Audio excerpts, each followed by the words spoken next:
No. I mean, they can't hear your voice, but they can hear me talking to you. Do you want me to call you back in a bit, or just in a couple of hours? All right, good to hear your voice. All right, bye bye.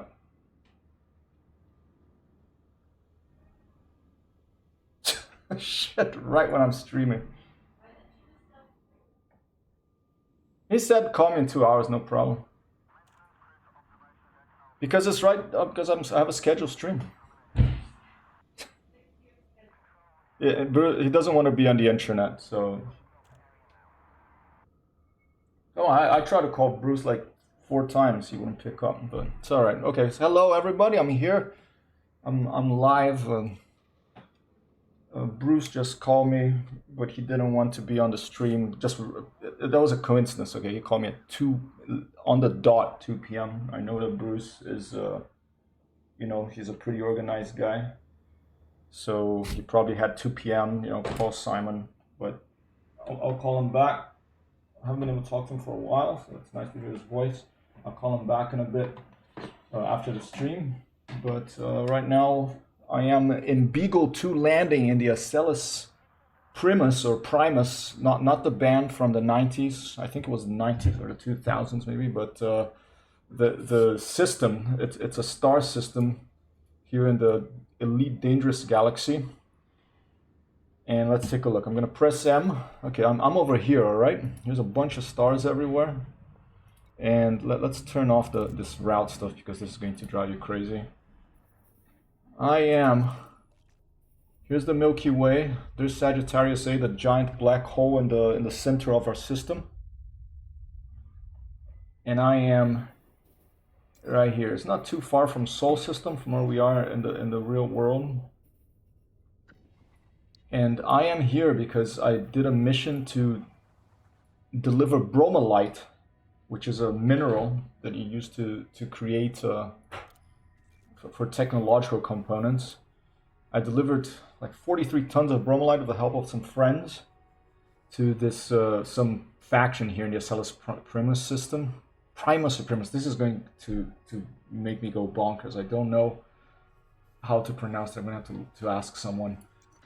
And in return for that, check this out. In return for delivering us 43 tons of this thing that we had to mine, go into asteroid fields to mine. We had to go into ice, in the icy asteroid fields to mine this thing. I had to, with some friends, in return for that, I got 28 modular terminals, 25 of which, and look, I even have a bit of bromolite left. 25 of which, these modular terminals, I need to take to this gentleman over here, this gentleman by the name of, I hope he's a gentleman. I haven't really talked to him yet because he won't talk to me without the modular terminals. I showed up with bromolite and I was discombobulated. I was wrong. It was modular terminals he wanted. So this gentleman called by the name of Marco Quent. The last thing I need is to deliver 25 units of modular terminals, and then he'll talk to me. He's the kind of person that, okay, I want, you have to do these things for me. If you do these things for me, then I'll do something for you. And the thing that he's going to do for me is he's going to let me engineer power plants and power distributors for my starship. So my starship can have more power, it can have more weapons, it can have more gadgets attached. And the power distributor, it means it can, I can switch power to shields, and the shields will work better, and I'll have more power to distribute around the ship from the propulsion system in the back. The weapons, they usually fire out the front unless you have the disco light ones that are like on turrets and go all over the place and fire at ships around you. And the shield that is these little electromagnetic type things that defend you from gunfire from pirates or authorities, depending on what side of the law you're in.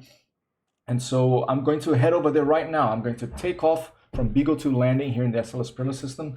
This gentleman is located in the Sirius system, 53 light years away. So let's do that. Let's press M to fire up my, I have it mapped at M. I don't know if that's a default mapping because, M for map, it's pretty intuitive for me. And so let's look for Sirius, where this gentleman is. Okay, Sirius. All right, he's serious. He wants these modular terminals. If you don't get them, he's not going to talk to me. And before, let me just really quickly. Today, I'm using a different mic system. I have like this thing over here. Like a USB microphone with like one of my socks on it. so that it's my improvised pop, my improvised pop silver. Excuse me, I'm just testing it, and so but I don't hear the game so much because the reason I'm doing this is because when I'm using this thing, it makes my ears so hot, and here in New York it's so hot right now because of the heaters. They put them on maximum, you know. People get in these old heaters in these old buildings in New York City. You have to have the windows open, even though it's warmer outside today. So it makes my ears hot. So they decided to put these in-ear ones so my ears don't burn up. But that means it doesn't have a mic built in because it's not a Mac, it's a PC. So I have to use this thing here, a USB microphone. I think it was about 40 bucks in the internet. I bought it a while ago. I put it to the side here. So I have like full of wires. I have the sticks. I have like the mouse with the little LEDs. I have keyboards, and I'm probably talking too much. Frankie, how you doing? Ciao, Frank.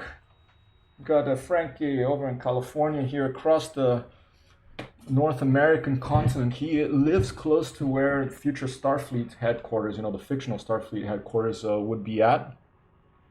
And it's very good to have him with us here in the stream. How are you doing, Frankie? All right, so what I'm gonna do probably cross to Sirius, okay? Here's Sirius. I'm gonna click. I'm gonna set fastest routes because I want to do just a couple of jumps or as little as possible. I have a pretty far jumping ship. My Mark II, my Crate Phantom here. I don't think it's a Mark II. I think it's a Phantom. All right, and here we go. I'm gonna jump all the way. I'm gonna jump from Marcellus Primus or Primus. 2 jumps. I'm gonna jump to Whiskey X-Ray Ursa Majoris and then over to Sirius, okay? And then when we get to Sirius, I'm gonna say, hey, here's some modular terminals. I hope you talk to me now, okay? So let's do it. Let me just check if there's anything else that I should probably sell this bromolite thing. Let me see if I can sell this before I jump out of here. Let me see if I can sell this ton of bromolite I have here. Santo Francisco! Yes, Frankie's doing good. That's good. When Frankie's doing good, it makes my heart a little warmer. It makes me feel like things are gonna be okay. You know, if he's like, you know, if he's like thinking about being a prepper and getting weapons training and stuff, that worries me a bit too much. But thankfully now you know, things are a little bit more calm after the last month or so. And we have Admiral Bats, I believe, with a hailing call here in the chat and the text subspace channel. Ladies and gentlemen, the British ambassadors have arrived. God save the Queen. Pip pip sir. Okay, we have, well, Bats is, you know, he's a fan of the Queen. I don't blame him. You know, she's a toughie. She's been around. I don't agree with him with you know, the borders stuff and like that, but he's a very kind a gentleman also from the British Isles joining us here. So we have someone from California, we have someone from the British Isles. El Porelasato. What's that, Franco? Okay, what am I going to do? Commodities. Okay, I want to sell this ton of bromolite here because I don't want pirates coming after me. I already have a bunch of micro terminals or modular terminals, they're called. If I also, you know, have bromolite in my hold, I think bromolite is quite... Modular terminals doesn't cost that much, only about 2,000 credits, just over 2,300 credits. But bromolite, look at that, it's 30,000 credits. This is more valuable. Okay, I'm gonna lose money by selling this, but I wanna get rid of this bromolite because I want to lessen the chance of pirates attacking me during my, you know, even though it's just a 2 jump hop over to Sirius to unlock Marco Quent. Okay, all right, so here we go. Let's I hope you're well too, sir. Happy Monday.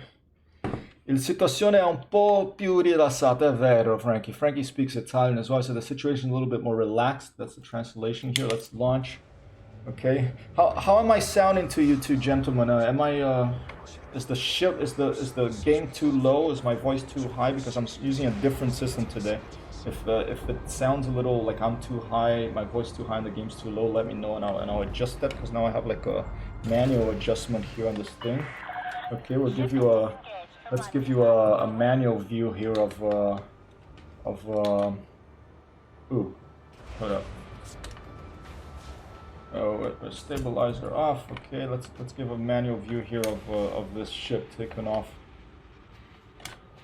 Let's make sure flight assist off. Okay, the landing gear is up. Okay, so now I can go to the outside view. I don't think I've ever actually took off in one of these ships from outside view. So let's try to do that while we're here, okay? I'm going to try to not crash, just to give you a little bit of a different view. The only thing I have to be careful with, I have to make sure that I don't touch the mouse, because if I touch the mouse, then the ship goes all over the place, basically flight assist off from the outside view. So I have to, okay, enter free camera, and here we go, let's do it like that, okay. Sounds good this side, seriously, loud and clear, fantastic, Bats. I'm glad to hear, thank you for confirming that. This radio check, always good to have a little bit of a radio check to, you know, see. Oh, I'm gonna almost miss the antenna there. It's gonna be a little tricky to go from the outside view here, because I'm already like lost my bearings here. Where, let's try one more time. It would be a nice thing to do, to leave here, flight assist off, Beagle to landing, flight assist off, and the outside view. So let me try to get this right. Fantastic, alright. Okay, alright, enter free camera 0, okay. Now I want to get back from the ship. Okay. And I want to, whoa, okay. Some lights over there. Okay, like that. And I want to get my elevation of the FNR going around there. Okay, that's looking pretty good. Now let me press 0 again to get control of the ship and turn flight assist off. And now, okay, we're heading out manually. I probably have to do some more mapping work to really get this this camera sweet, because see, I lose signal there, working in the best way possible. But for now, this will do. I enjoy flying, seeing the ships from the outside, because you spend so much time in the cockpit of these things that that, you know, it's all right. And here we go, and we're off. All right, don't want to get too confused. Spend so much time in the cockpit of these ships that that it's a nice change to get out of them. We'll be able to do that in Odyssey next year, to have space legs, like a world legs, and we'll be able to walk outside. But it would do me well to spend a bit more time learning and mapping these external views, so I could very quickly jump to an external view and show you the ships from an outside view flying close to the surface or something like that. All right. Bats received a phone call today, sir, and one has a job interview on Thursday. Congrats, Bat.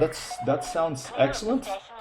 I hope the job interview goes well. I know how nerve-wracking those things can be. You know, I've done my share.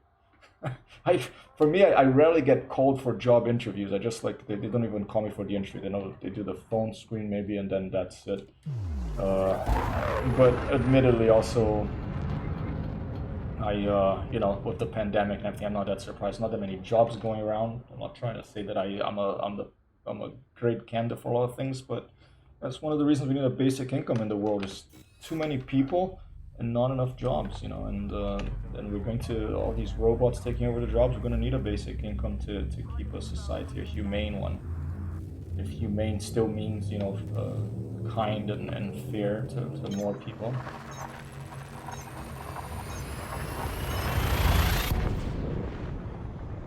Okay, let's do a little quick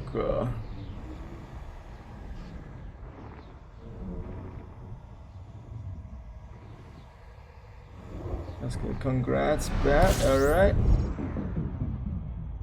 Sorry if I not typing so well now. Well, my ship is still. Oh, it's because of the mouse. Okay, my mouse is acting a little bit strange. So I have both the. I can control the mouse if I want. If I press a button, the ship gets control of the mouse, and this little thing appears. If I press another button, then the mouse controls my view, and this is what I want Track IR for eventually. But I also have, if I press this button, I can also use my stick to control the ship. So you know, a lot of things happening at once here. Eventually, my head is going to be a controller, because right now, right hand controls, you know, roll, pitch, okay, and like the view with my thumb. I have to use my thumb to control the view now, or I have to take my hand off the stick and get the mouse to, you know, this is a more natural way. And then the throttle here is control how fast the ships go forward and back, and then a bunch of other buttons for all sorts of other stuff, including like shift the macro modifiers to make me get more use out of some other things. And then eventually I hope to get this track IR thing that I'll attach. I don't know, I'm gonna have to wear a hat. I have to, this thing attached on my head is a little IR laser, IR reflector, infrared reflector. And then when I move my head, it'll do this. I'll go like this, I'll go like that, I'll go up, I'll go down, and that's going to be really cool. I'm almost certainly that's going to be my next investment for this streaming piloting setup here. So okay, jumping to Sirius, one jump to go, just a couple of jumps. I remember when I used to play this game in the beginning, and I was thinking about starting a new character from scratch to, you know, fly a bit with, see how it is to fly from the beginning now with the changes and with all these Epic Games people coming in. This game was given for free by Epic Games. Obviously they paid Frontier Developments a lot of money for that privilege, I'm sure. But it would be interesting to see what the early game is like nowadays. I think they have a lot of tutorial missions. I think they have these things that you can calibrate your controls to look really cool. So I was thinking about starting a different account just to see what that is like, you know, and then hopping back to my veteran account here, my Griffey Commander. And here we are, Sirius system. A Sirius Corporation is a corporate system, it's industrial. There's the nav beacon. Now I'm going to look for Quent's research base. That's where we're going. This is an engineer. He would only talk to me if I brought him some modular terminals. Was the last things. So I have modular terminals here in my cargo hold. I have 28 of them. I need 25 for this mysterious individual here. And this time I'm not going to arrive and say, hey Marco, here's some bromelite. This time I'm going to arrive and say, hey Marco, here's some modular terminals, and hopefully he'll talk to me then. Okay. Who knows, maybe later. Okay, I have a little message here. Celis Primus Academy for Novitiate Pilots. Reputation change. Good day, Commander. We are pleased to inform you that your reputation status with the Celis Primus Academy for Novitiate Pilots has been raised to cordial. You should keep completing successful operations with us to enhance your reputation further. From the Celis Primus Academy for Novitiate Pilots Operations Team. Wow, okay. I'll just delete that, but I guess it's because that's when I completed that mission from the Bromelite. And this game is full of factions. It's like billions of star systems, and thousands of those, I don't know if it's even hundreds of thousands, I think it's about thousands of those in the human inhabited space here. It's called the bubble, okay? Like over here, like the human inhabited bubble here. It's this part here in the Milky Way. Okay, that's the Milky Way. There's about 400 billion stars, okay? But we have like some thousands over here. And all of these have several factions that you can talk to and do missions for and become friendly or enemy with. And one of the fun things to do with this so-called background simulation of this game is pick a star system you like, pick a faction you identify with, you know. Hopefully it's not a fascist one or an extreme, you know, a Leninist one, but something hopefully a bit more centrist and with good values. And, you know, do missions for them and make it your home base. That's one of the fun things to do in this game.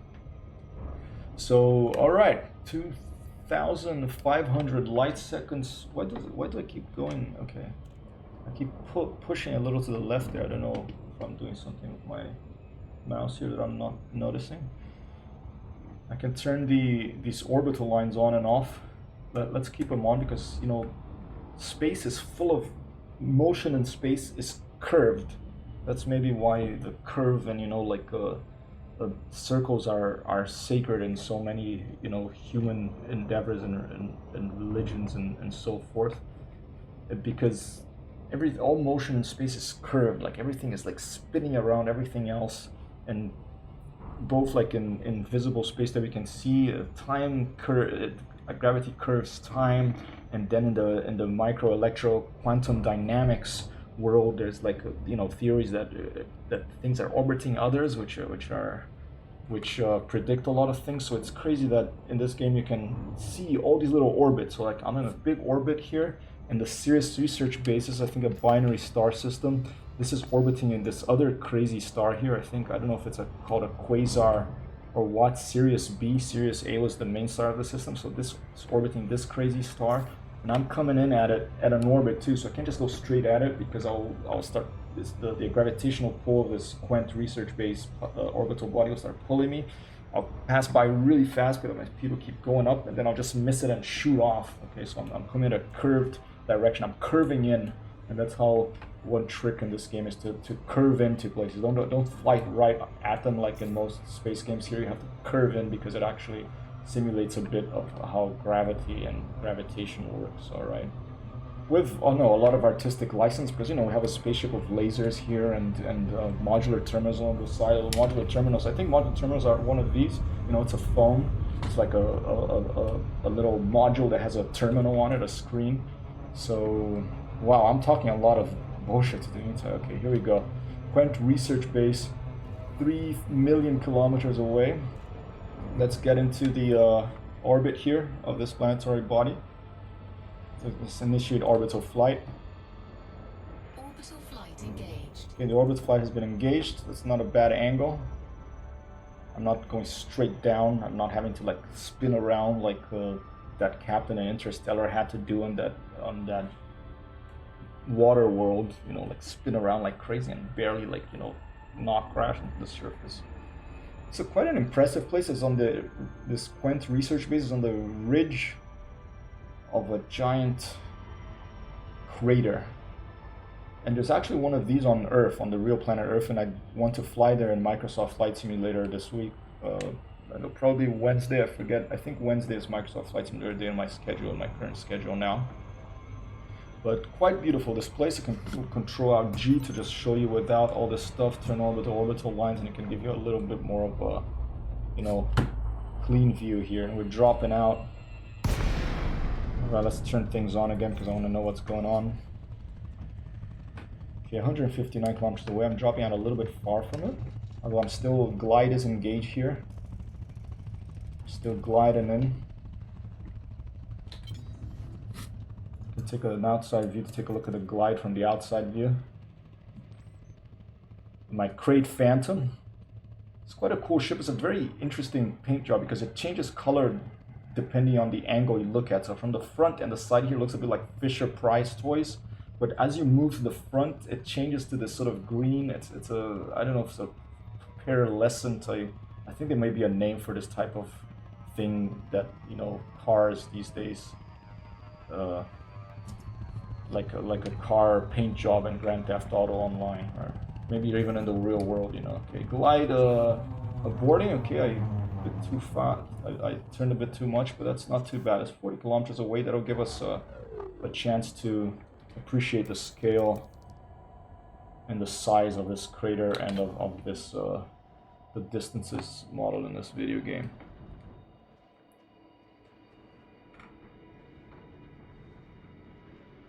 Alright, that blue thing in the bottom here, that means there's something down there. If I were to land over there, and there's another one to the left over there, I would be able to find something if I were to land and get my SRV, my reconnaissance, surface reconnaissance vehicle. I think that's what that stands for.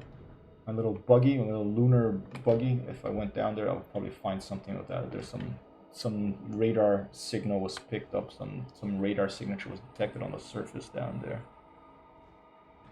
Alright, and here we go. Coming in a flight assist off, which is the way I like to fly these ships.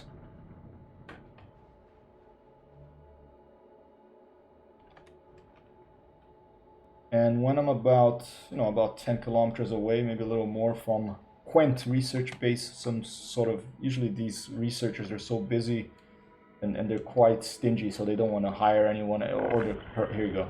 LAC Sierra Echo Alpha, commencing automated flight control routine. Please observe docking protocols. It's like Doc from Back to the Future. Instead of like hiring someone, or they just they want to make everything themselves, so they make this whole contraption, or like a robot to as air traffic controller to guide you in. So it's a robotic voice, but I can't. One of the things in Elite is you can't really ask for for landing permission until you're 7.5 kilometers away. Right now I'm at, let's see, 8.5. I can see on the side there. Okay, 7.5. Now I can do it. Quant Research Base, request docking. Access granted. Proceed to landing pad 04.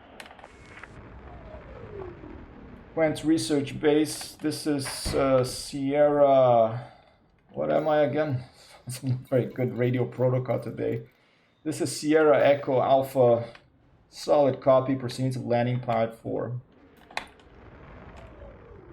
Someone else landing on landing pad 7 there. I don't think it's a player ship because it's solid. I am on open play here if you want to join me. Maybe Commander Kerr or join me later. Alright. Landing gear down. Getting a bit of a turn to final here in space. Deployed. You can see like a lot of mining operations, this giant laser mining modules over there. A close second place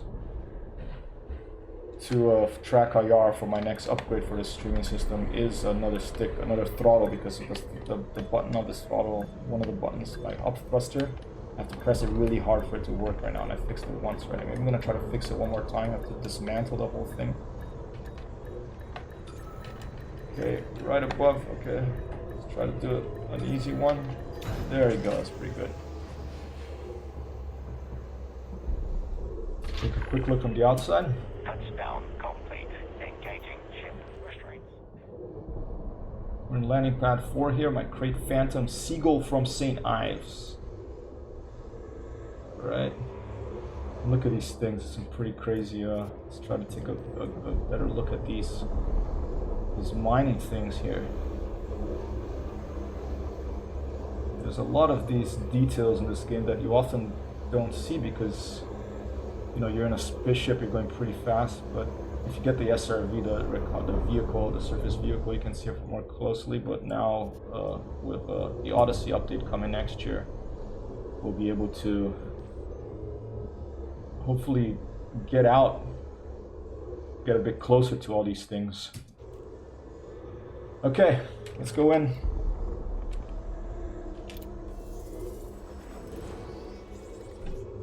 One thing I've never figured out is if I stay outside, can other players, you know, shoot my ship? They'll get shot up by the defenses, but they damage me. So let's just go into the hangar. Not that I don't trust other players. Generally, Elite is one of the most welcoming communities of players, even though it has a player versus player gameplay.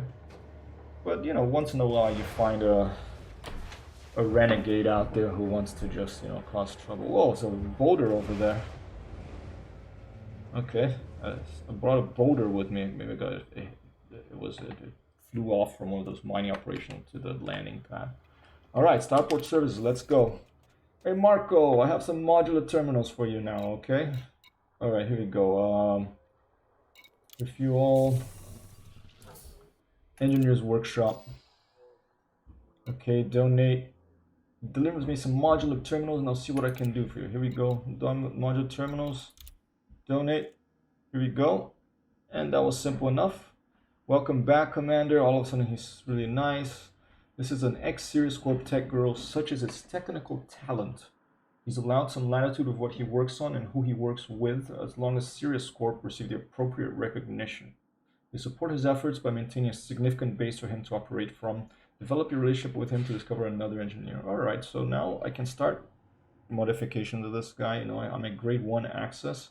I have to modify something in order to, I think power plant's what I'm most interested in, both really. I have to modify something in order to unlock up to grade 5 this particular engineer modification. So I have plenty of worn shield emitters. Okay, I have a 19 attempt. What should I do with this power plant? This is where I would probably go and look on the internet, like some ship, you know, there's these sites that give you ship. 1 second. Only to 4. I thought it was 5. Okay, there's some ship that give you, some sites that give you like blueprints for ships. But let's just do a overcharge one. That sounds like what I would want. More power capacity, okay. All right. Do it. Okay. And when you do that, this thing here, you see it filled up about a quarter of that circle there. And when it when you get that orange bar to go all the way around, then you unlock the next level of stuff you can do with it, guys. So I'm gonna keep doing. I'm gonna do it again. Okay, there you go. It's a little confusing, but that's how you do it. I have plenty of sulfur. Let's keep doing it. And one more. And when you do it, oh, and one more, just a little bit. And here we go. Oh, what the hell? Okay. And now I've unlocked this particular overcharge power plant. Unlocked level 2 here. With level 2, you need 2 things. So this is like how the gameplay works over here. I happen to have this stuff. I have 3 attempts. I'm probably, and this is why engineers, it's like one of the things that take the most time to unlock here, because now I only have 3 of these, and who knows how many I'm gonna have to do to unlock all that. And you do want to unlock the maximum. This guy has 4, maybe some other people have 5. Okay, let's do a couple. All right, and this gives me 19% more power capacity, which is always nice. You know, I can put more weapons, more powerful modulars, and more stuff in your ship without the power going out. Like, you know, if it's in New York City and you're using too much power, like it's gonna trip your breakers. Same thing in a starship. Alright, here we go. I'm gonna have to go find some conductive components. Alright, I can't do any more of that. I'm gonna have to do, I could do an experimental effect. I could do like strip down, that means it's lighter, I think. Thermal spread, additional thermal conduits and radiator solutions integrated across the module help balance thermal load, increasing cooling potential. Okay, heat vanes, double braced, all this stuff. I'm not gonna worry about that now. Let's take a look before we leave here at the power distributor. Only up to 3. His particular modifications. So high charge power distributor. All right. Basic tweak worth having. Never have too much power. Module integrity is increased. Charge rate is lost for increased overall power capacity. So it wouldn't charge as fast, but I kind of want one that charges really fast so that you can really, you know, charge your shields fast. And charge enhanced. Okay, so this is charge. This will be more. Impacts overall power capacity while producing a faster overall charge rate is not going to be that dramatic. And what's this? Oh, the engine focused one. It'll be more power to the engines. This will be for a fast ship. Okay, when I'm engineering the Viper that I want to do, that's going to be really fast. It's probably going to be this engine focused power distributor. Or maybe a lightweight one, maybe one that makes it really light, so the ship is all right. I think I'm gonna do a charge one. Let's do that. Oh, we only have one specialized legacy firmware. Okay, we have a bunch of sulfur. Okay. See, I'm gonna have to go find all this other stuff. Shielded, this protects it from attack, all this different stuff. Which one should I do? High charge. That's fine, let's just keep doing this one. I'm gonna have to come back later anyway. Another one that gives me the second one of that, and still sulfur. I can probably just okay, completed. Oh, I'm not going to do that one because I only have one specialized legacy firmware. I want to save that for something else. And let's just leave it at that. Okay, so now Marco, I've unlocked him. I thought he had 5 power plants, but I guess not. So let's take a look at some other engineers and let's get the heck out of here and fly around a bit and find a place to give me missions that will unlock some things for some other engineers. Okay. All right. So I have messages. These here I locked. I have to I have to do more missions for a party for them to invite me. I can't even go meet them yet. These, I have messages from them. They have a little, nice little envelope icon. Longevity is the key to running a good business. Bring me 200 units of progenitor cells. Then we can talk upgrades. I think progenitor cells is something that makes you live longer in the future. We'll have to take a look at the codex for that. This Petra Olmanova has explosive weaponry, armor, and countermeasures. Not what I'm most interested in. FSD interdictors and frame shift drives. Excuse my English. I already have unlocked Felicity, and she has frame shift drives at grade 5, so I'm not really interested in frame shift drives either because I already have that unlocked. And FSD interdictors, not super interested in that. The Sarge, limpets, and cannons. Cannons okay. Limpets possibly too. But what I'm really more interested in is stuff that makes me go really fast. Or laser weaponry. This guy, Mel Brandon. This one's going to be tough because I'm going to have to go all the way to Colonia. Okay, this is a human colony that's far out of the human inhabited bubble. This is the human inhabited bubble here over in the I don't know if I have the sector names here.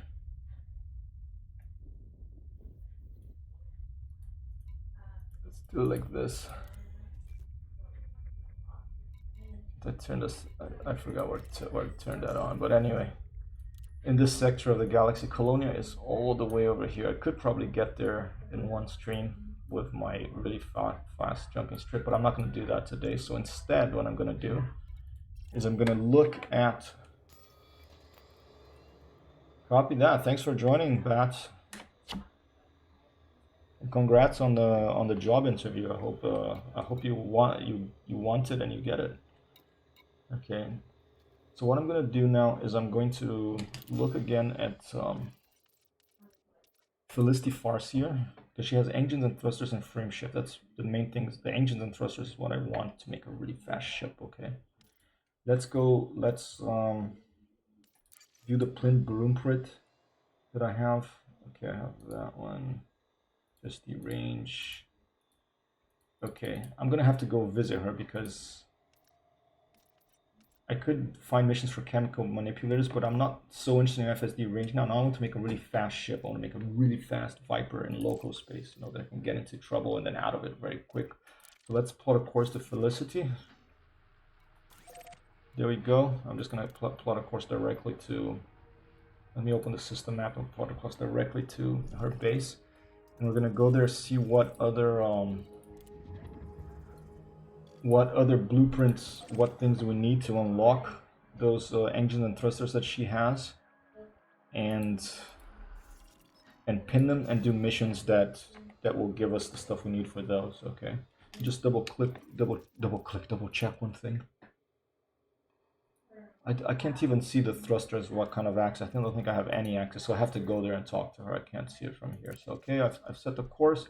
Thank you, Marco. It's been good to visit you, and let's go. I hope so too, Bat. I had a meeting today and felt like it went well, but there's still bureaucracy to go through for a potential freelance job, which will be really coming at the right moment. Okay, gear up. Oh, gear down, I mean. And we're off.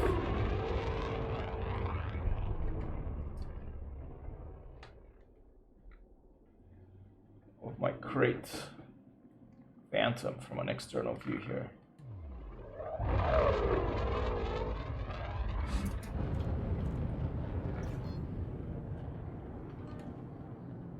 All right. Before I do that, should we investigate one of these signals? Let's do that. Let's investigate this surface contact we have here to just up ahead of the starboard. Let's do a low flight pass and let's see if we can see anything on the surface there.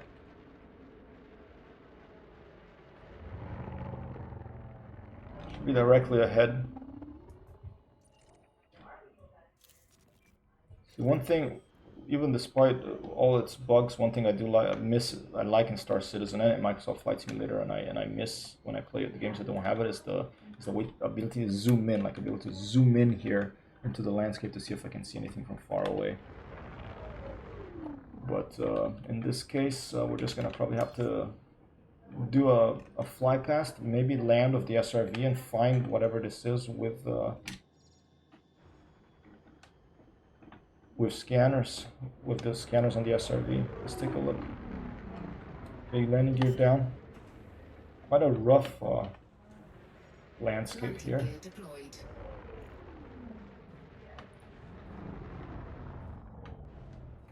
I don't know if I'll be able to land this ship here. It's a medium-sized ship, the crate. Oh, and I clipped the bottom there. I'm not used to flying this ship so much. I'm not used to where the, you know, is there like something in the bottom that, oh, the landing gear is down. Okay, the landing gear hit something. But I'm not that familiar with, you know, how big the landing gear is. And after you're used to flying one particular ship and you change to another one, it can get confusing, and you can, you know, scratch the paint on the vessel here and there. But look at the size of these mountains. Where the heck am I going to land here? It could be down here. I'm going to have to climb up. Hey, Mazu, good evening. Good evening, Captain. How are you doing, Commander? Good to see you today in the real world, and I hope you can join me here in the virtual simulator if you're not too busy.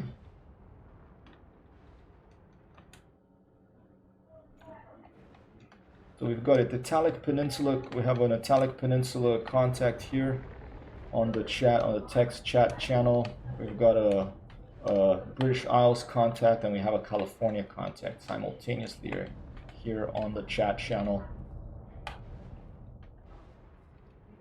All right, not finding any suitable landing spot here. I think I'm just gonna have to keep a.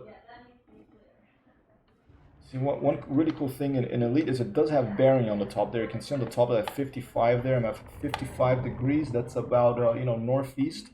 So now I know I'm gonna keep going this way. I know if I go southwest, which will be about 230 degrees, I'll be able to find this place where we had that radar contact. So I'm gonna go down here and I'm gonna land down here, and come, once I found a suitable landing space, which will probably be more in the middle of this crater, I can drive all the way back here to try to locate this surface radar contact that we picked up in our long range scanners.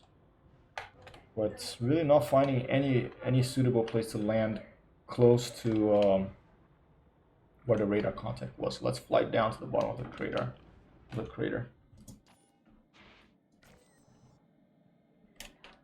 All right, I'll try to give you an outside view once I have a landing spot designated. Can't join at the moment because I lost all my joystick and thruster. Oh dear. I know, that drives me up the wall. I'm very glad I found my backup key bindings for Elite. I hadn't played for a long time, because if I had to remap everything, I probably would have just gone back. I would have just played with mouse and keyboard. I'm sorry you're having trouble. I know it can be challenging.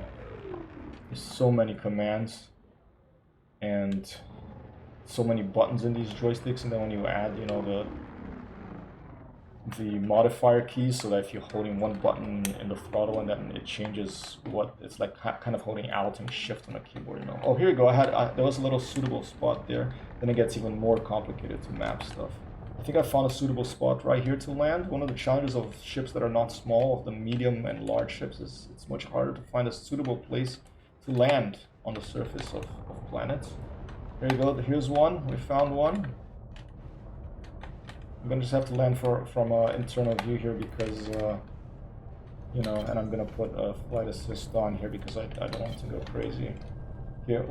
But since I'm putting flight assist on, I'll be able to give you an external view of the landing, which is always nice to see. I love to see landings in real life and in video games, flight simulators. So here we are. All right, I'm gonna turn flight assist off, and let's get control of the ship controls. And here we go, here comes the landing. Alright. The suspension system of the ships is not as nicely modeled as in Star Citizen, but you know, Star Citizen, they spent all their budget on their ships. Oh, someone just flew over me. Do you see that shadow? Someone just flew over me. That ship there. Is it an eagle? Not sure what ship, a Diamondback maybe. Okay. Alright, getting some radar context here. Let's, okay, so what did I say? I have to go to about southwest, about, I don't know, bearing 220 more or less, between 220 and 240. We're gonna go investigate this, this radar contact that we got on the surface while we were flying, while we were leaving Marco Quent's base. I think it's the same radar contact I got when I was arriving. Low gravity warning. We have a low gravity warning here because we are at 0.35 Gs. You can see on the bottom, you can see on the if you look directly forward, where the little rover picture with the little blue shields is, the bottom right of the screen, you can see right above that you can see like it says surf 0 meters, because that's, you know, I'm on the surf, I'm on the surface here, and below that, 2 numbers below that, we have the latitude and the longitude, and then you have 0.35 G. That's the gravitational pull of this planet. So it's less gravity than on Earth, and so everything is lighter. You know, if you're playing basketball or golf here, you would be pretty happy with your long shots. Okay. Okay, they say 240. Okay, let's head to 240 degrees. Is about there to get back up to where that signal was. Full power to engines, so I can jump more.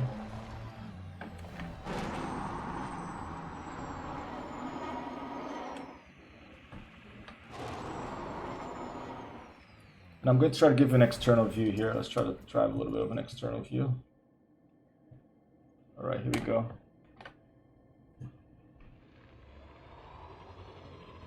And one thing, I want to get stabilizer off. Okay. There, then the camera doesn't go all crazy. It's a pretty cool view, huh? A little bit tricky to drive with it if you haven't done it for a while, like I haven't.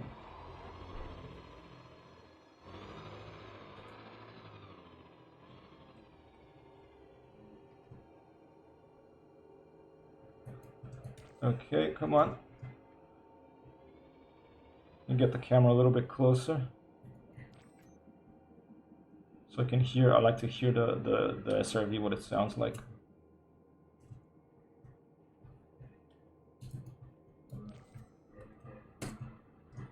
Okay, and we're off.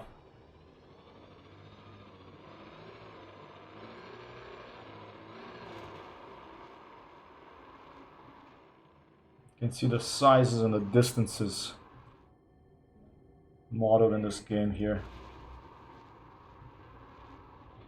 Oh, and the camera, one limitation of this camera that I wish it would automatically avoid the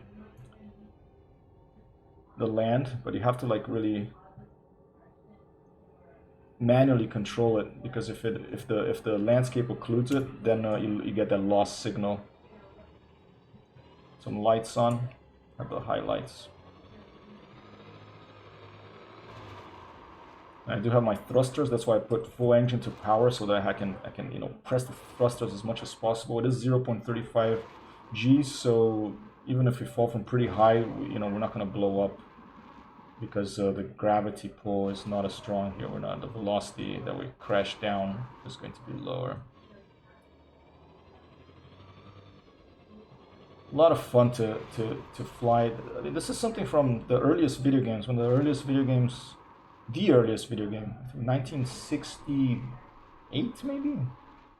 Space War, the PDP-1 computer. I think that's the first ever video game. It had gravity in it. And to this day, my favorite video games are the ones that have gravity modeled, because there's something very tactile and intuitive about driving something modeled in a world where driving a virtual representation of something in a world where gravity is modeled.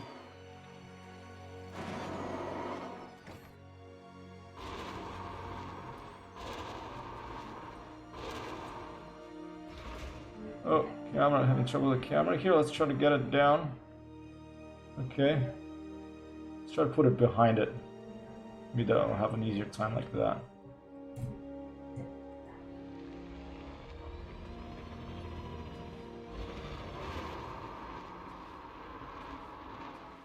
Yeah, and I think that's one of the reasons I really like flight simulators, because by the nature of flight simulators, you know, gravity is modeled. You go up, you're gonna come down if you're on Earth at least. And if you go fast enough, you'll get out of the atmosphere and you can fly to another planet like you can in this game, which makes it particularly wonderful.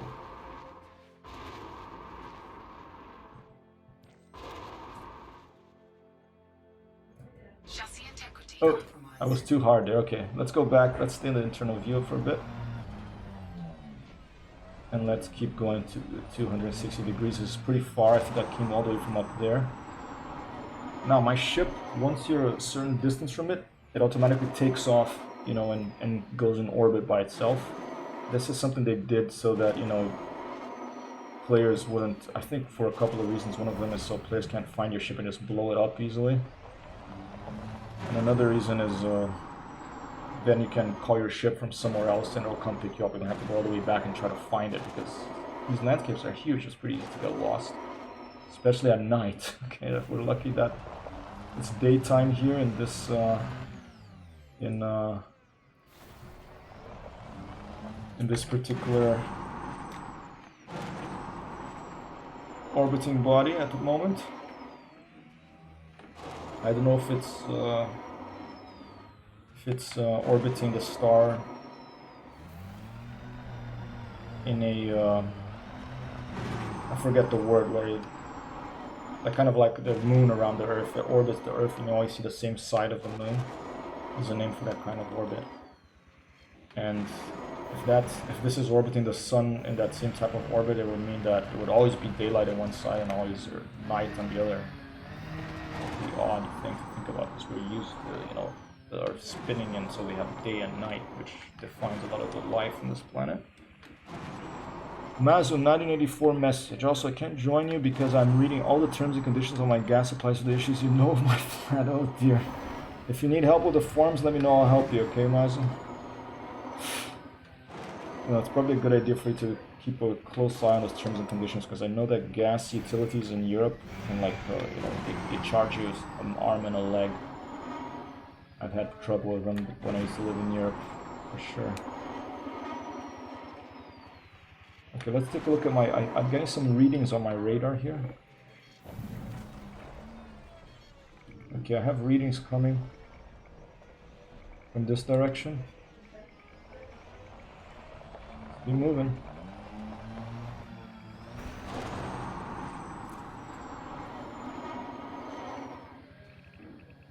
Something coming up here. By the tones of the radar, I don't know how well you can hear them. You can see what, you can guess what you're going to find. If it's going to be a mineral, if it's going to be something man-made, metallic. So this sounds like a mineral, like, it sounds like a mineral sound. If I remember correctly, how to interpret these. That's not the issue. Already touched my lawyer because the building administrator is not signing a paper without explaining why, and that is blocking the whole process. I think it's a sonar. Yeah, sonar system. Okay, here we go. Copy. I hope that you sort that out soon. Alright, this is the turret on this thing. And there seems to be something up here. Oh, here you go. That's an outcrop. Okay, let's go check it out. Handbrake is on. Oh. Outcrop located. Let's shoot at it and let's scoop up some stuff. And this is the kind of stuff you need for the engineers, you know, like there can be Good.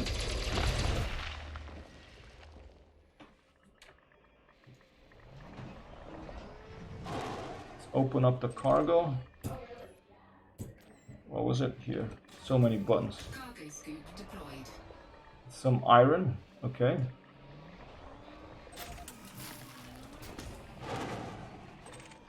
Some more iron. Maybe in the future they will have the limpets so you can fire them from your SRV and it'll pick up all this stuff for you so you don't have to do it manually. But at the moment you have to do it manually. It's not too bad. It's not too many of them.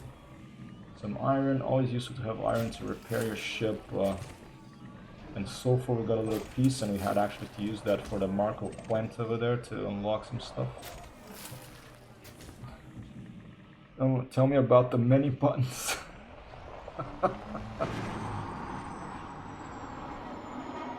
Okay, I don't think that was the signal. I don't know if those are the long-range scans of the blue thing that you see when you're in your ship. I don't think those are outcrops. I think outcrops are just default things you find. I think those things are something else. You know, it can be a crashed ship, it can be a crashed satellite, it can be like some enemy like little drone things. There's more things up ahead. Okay, now I'm hearing something different. It's like okay.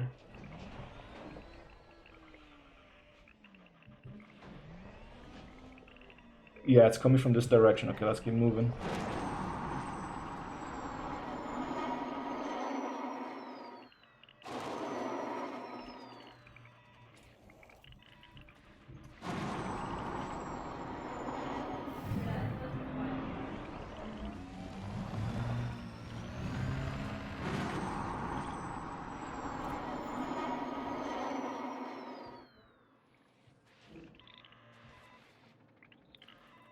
Another outcrop. Might as well get it too.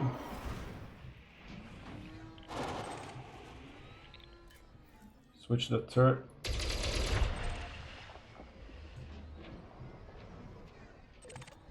Manganese. Alright.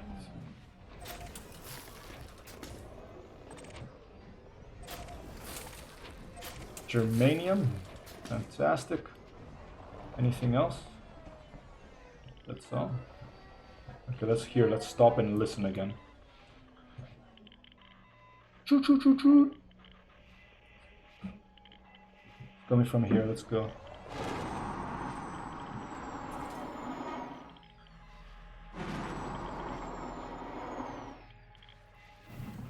Does not pick up outcrops. Are you sure? I thought that this. I think that's outcrop. Let me get the music up because I like the music.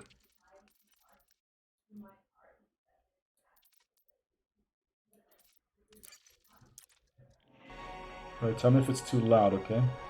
The music and the... See that that thing is coming from there, and that choo choo choo choo is coming from here. So let's go towards this. You may be right, I don't know. SRV sonar picks... Oh, okay, copy that, yeah. That's what that's exactly, yeah, that's what I meant. The ship radar doesn't pick up outcrops, the SRV sonar does.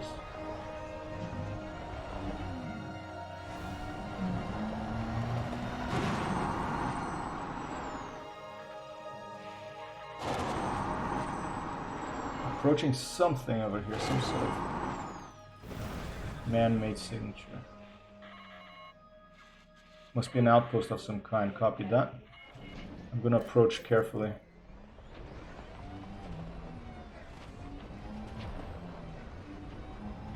And when you can play Nazu at some point, I'm looking forward to doing a surface mission with you like that one that you mentioned to me.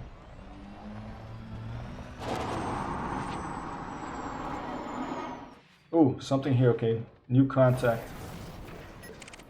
It's a Sidewinder. Can high, okay, let's switch to the internet, we see one.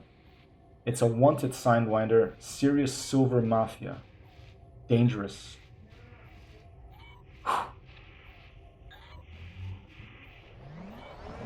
It looks like it's landed.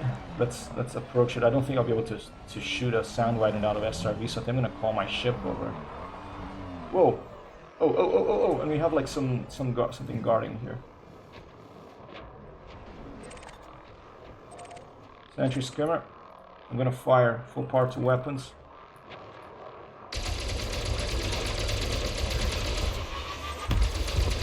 think the Signrider took off. Signrider's probably gonna Target attack me now. destroyed. Oh shit, Signrider's coming now. Target destroyed. Warning, you have entered a trespass zone. Dear, okay. What is this? Material composites, let's get it.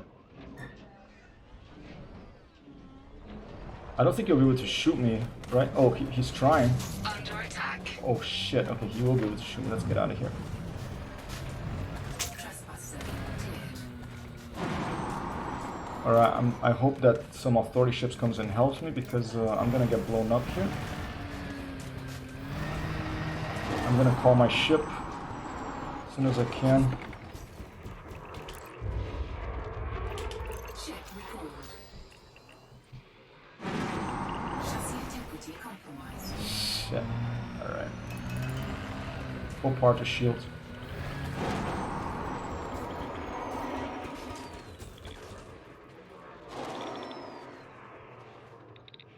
In trouble here.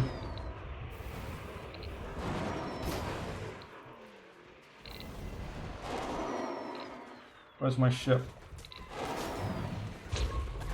Okay, I just heard it.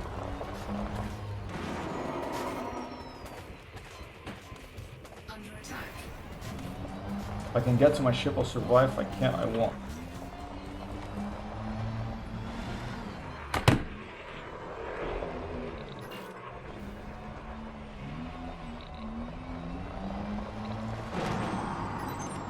One kilometer away. Let's go. Break is on. The only reason I'm still alive is because it's hard to hit something small, especially when it's moving. I have to keep moving.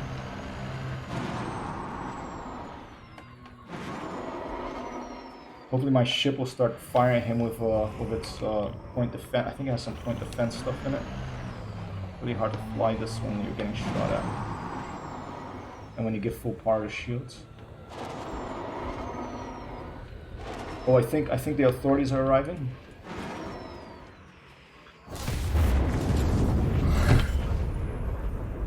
And I blew up my. Okay, let's take off and get this guy. I peered back in the ship. Landing gear retracted.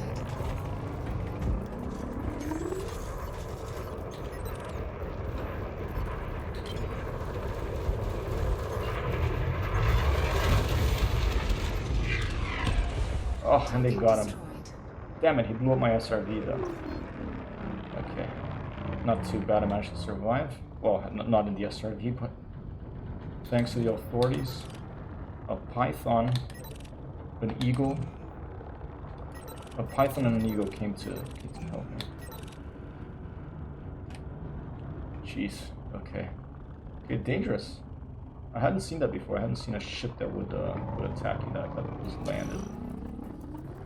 I'll do a quick flyby to thank the authorities here. I would have been able to get them, but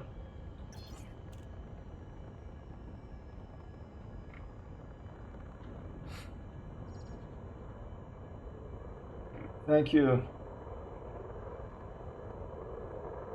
System authority vessels, much appreciated. Maybe next time it'll be faster and be able to save my SRV. Alright, let's go. Cannot comply.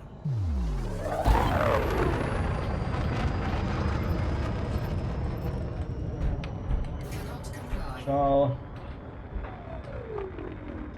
Very busy day for Amber.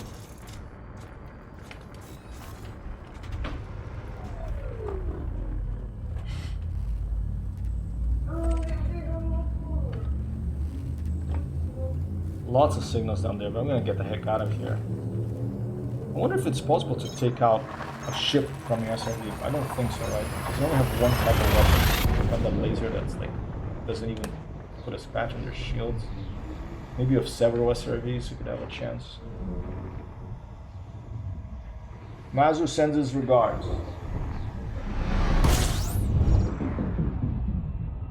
Returned. Fuel scooping. Alright. How many jumps do I have for this thing? 3 jumps. Fuel scooping complete. Yes, yeah, quite far away. And if you excuse me 1 second, I am going to turn the volume down a bit more. It's a bit tricky that I don't have my main headphones because I have to keep like manually changing the volume of the system.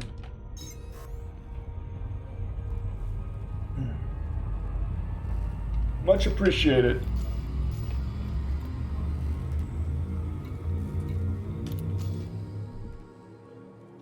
So I'm going to go to Felicity Farseer to... Oh, and I'm getting... No. I thought for a moment that I was getting interdicted. I'll quickly try to do this.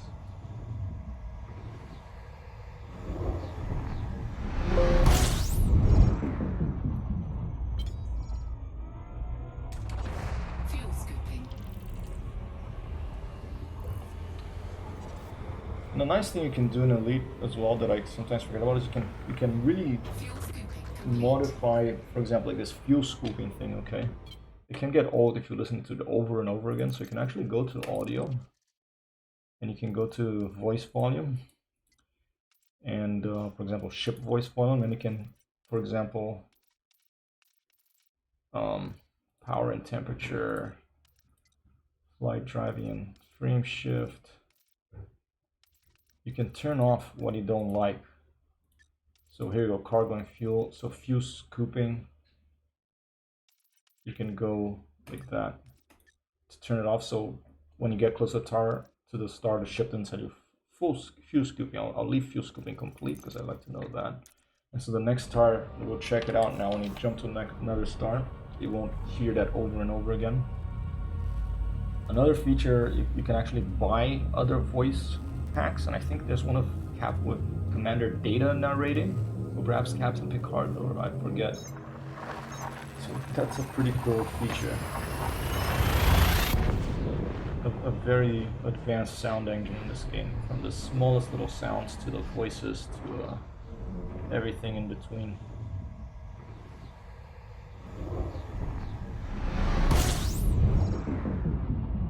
See, now that we're gonna get close to it.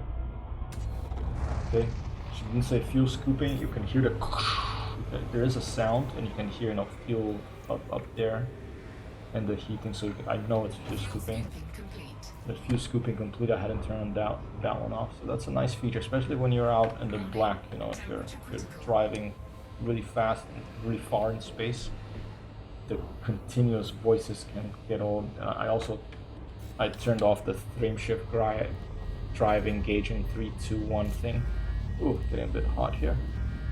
Because, you know, I do a lot of jumps, and you jump a lot in this game, and when you're doing that, if you're hearing every time, you get a little tired of it.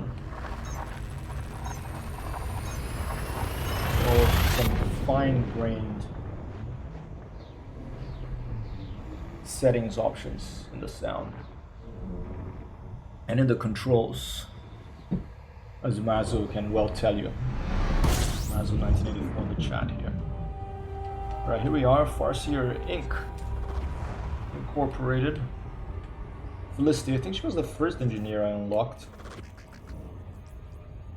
One of the most useful because it has frame shift drives, which lets you engineer ship to drive, jump further. And engines, I think. What is a bulk?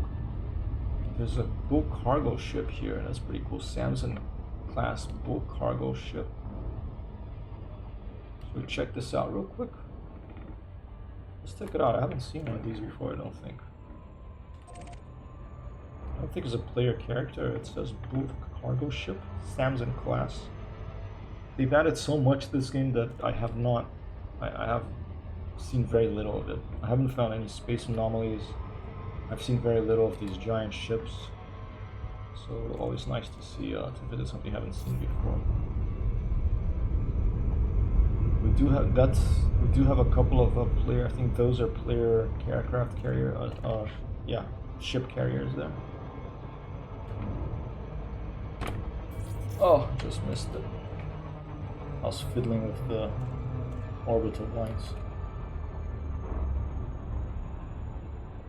Oh, William Shatner, for real? Yeah, Brent Spinner is Data, right? It's pretty cool to get the Data voice back. I should take a look at how much that costs. Go add it to my list of my wish list. And here we go, Samson class full cargo ship. First time I'm visiting one of these. It looks like it has some green stuff in it. I don't know if it looks like a bit of a cloud around. I don't know if it's plants or if it's like, you know, a space trash.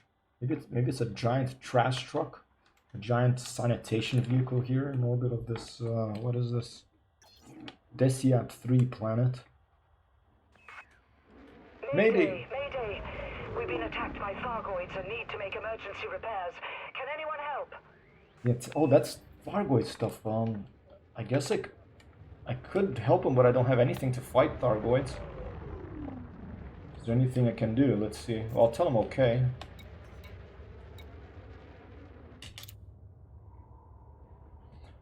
Megaship Helm, copy that. I'm coming in. What do you need? Use your data link scanner to locate the breaches, then use repair limpets to seal them up.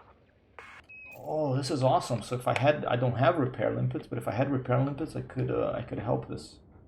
Okay, so, and I only have 3 minutes. Jeez, I'm not gonna be able to do this. Okay, but this here is some brand new gameplay I've never seen before. If I had repair limpets on my ship, which I don't, I would be able to aid the ship that was attacked by Thargoids here. Remember, those breaches won't stay sealed, not until you've closed them all. That will allow us to equalize the pressure.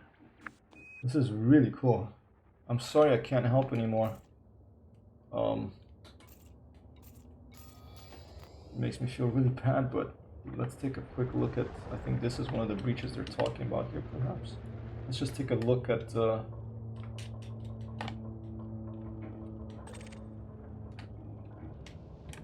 again, I have to scan it. Let's see, switching to analysis mode. Scanning the ship. Okay, I've located a bunch of stuff. There's these things here, power capacitor. There's an automated defense turret. Let's see if we can find a hull breach. That looks like a hull breach there, but that's probably easier for me to just go like contacts tab and there you go, hull breach. We're running out of time. We need to get those breaches sealed.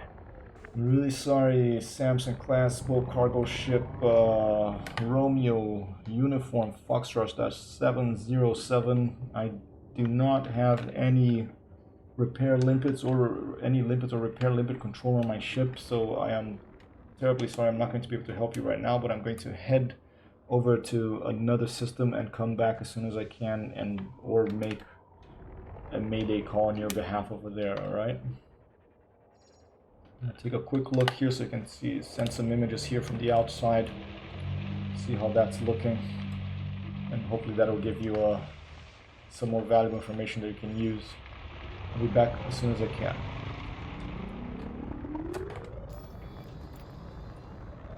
Sierra Echo Alpha out for now.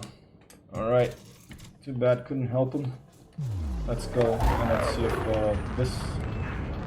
If we don't get those breaches sealed soon, the main reactor will fail. Does that mean it's gonna blow up? Okay, well, I'm gonna stay and see the fireworks. You know, it's not very nice, but I can't do anything. I don't have any repair. I don't have any controllers. So we might be in a position to witness an explosion here without being able to do anything about it. This ship has been attacked by Thargoids. I don't have repair limpet. I might have limpets, but I don't have the repair limpet controller. I don't even have limpets. Uh-oh. Megaship broadcast Thargoid detected. Flame ship anomaly detected. Oh dear. Alright, I'm gonna get ready to get the hell out of here.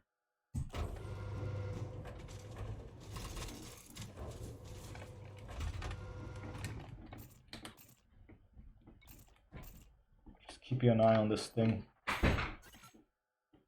Objective failed. Is that a Thargoid ship? Moderate decrease on this reputation.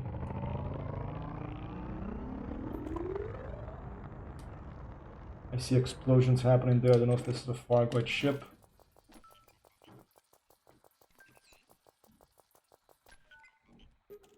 It is a Thargoid ship. Let's try to at least help him take a few shots at this. I don't think it's gonna go well for me. Oh shit, okay. Warning. Ship The Fargoid ship. attack. Taking damage.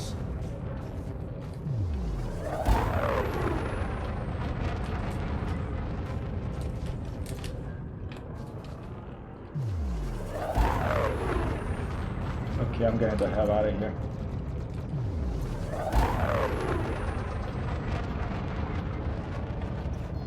Cannot comply.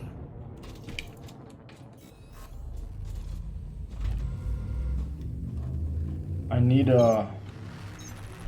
Xeno weapons, right? Have you managed to take one of them out yet, Matthew? I've shot one before, but I never managed to take one out because I just don't have the right weapons. Satellite of Love, that's a nice name for a player-controlled ship. Okay, let's set a course for Ballisti Farsia.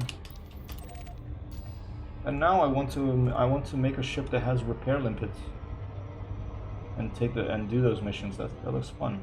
Completely different from anything I've done. That was a cool little thing. It looked like a little scout ship. It looked like a UFO. I hadn't seen one of those either. I only seen those flower ones, the ones that open like a flower. Time is at 1:16 here on the uptime.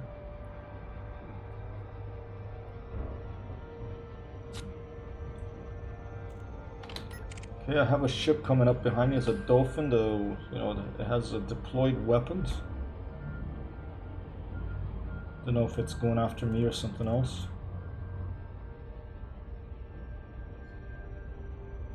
It looks like a dolphin.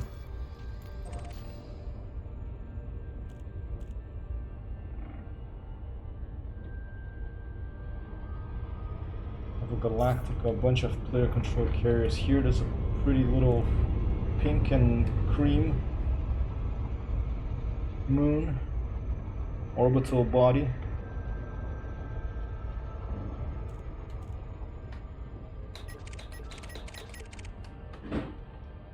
Taking me a while to get going here. I don't know if it's because of my orbit. Yeah, pretty close to that star.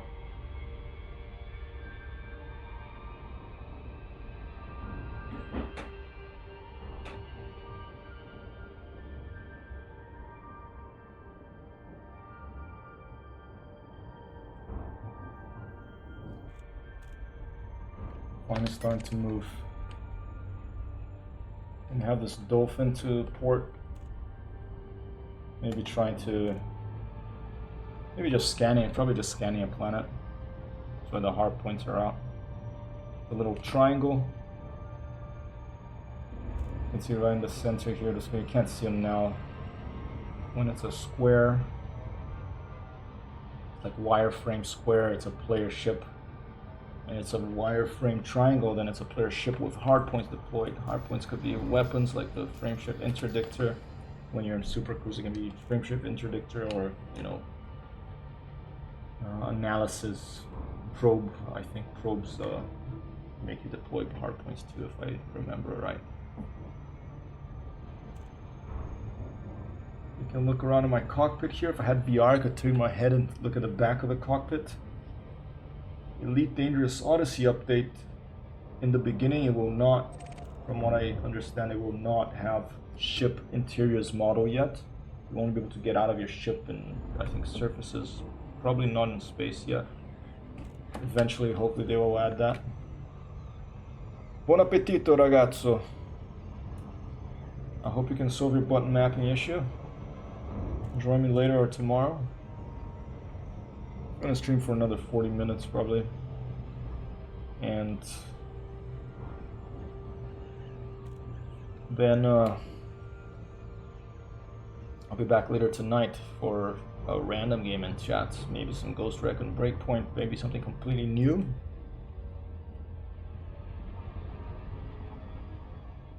I am slowly, but no, the string, the invisible string that's preventing my finger from clicking on the buy button on a game that I want is slowly weakening, and I'm gonna have to click on that button eventually, one way or another. It's a game set in London in the near future, and it looks like a really fun game to stream, even though apparently it has some performance problems now. Riker, good to hear you. Have a good dinner. McCoy out.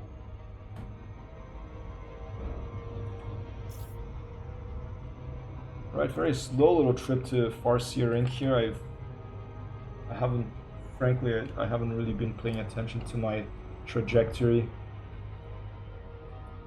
I don't know if the Thargoids attacking that ship had something to do with the slow exit of the orbit, but I think it was probably more that there's two orbiting bodies right by the star, so the gravitational force was quite strong there. Right now we're only just about a 1 light second away. And let's see if we can twist into Farseer Inc. here in orbit around, not in orbit, around on the surface of Desiat 6. I think it's on the dark side of the surface, so we're gonna have to turn on the night vision functionality of this spacefaring vessel.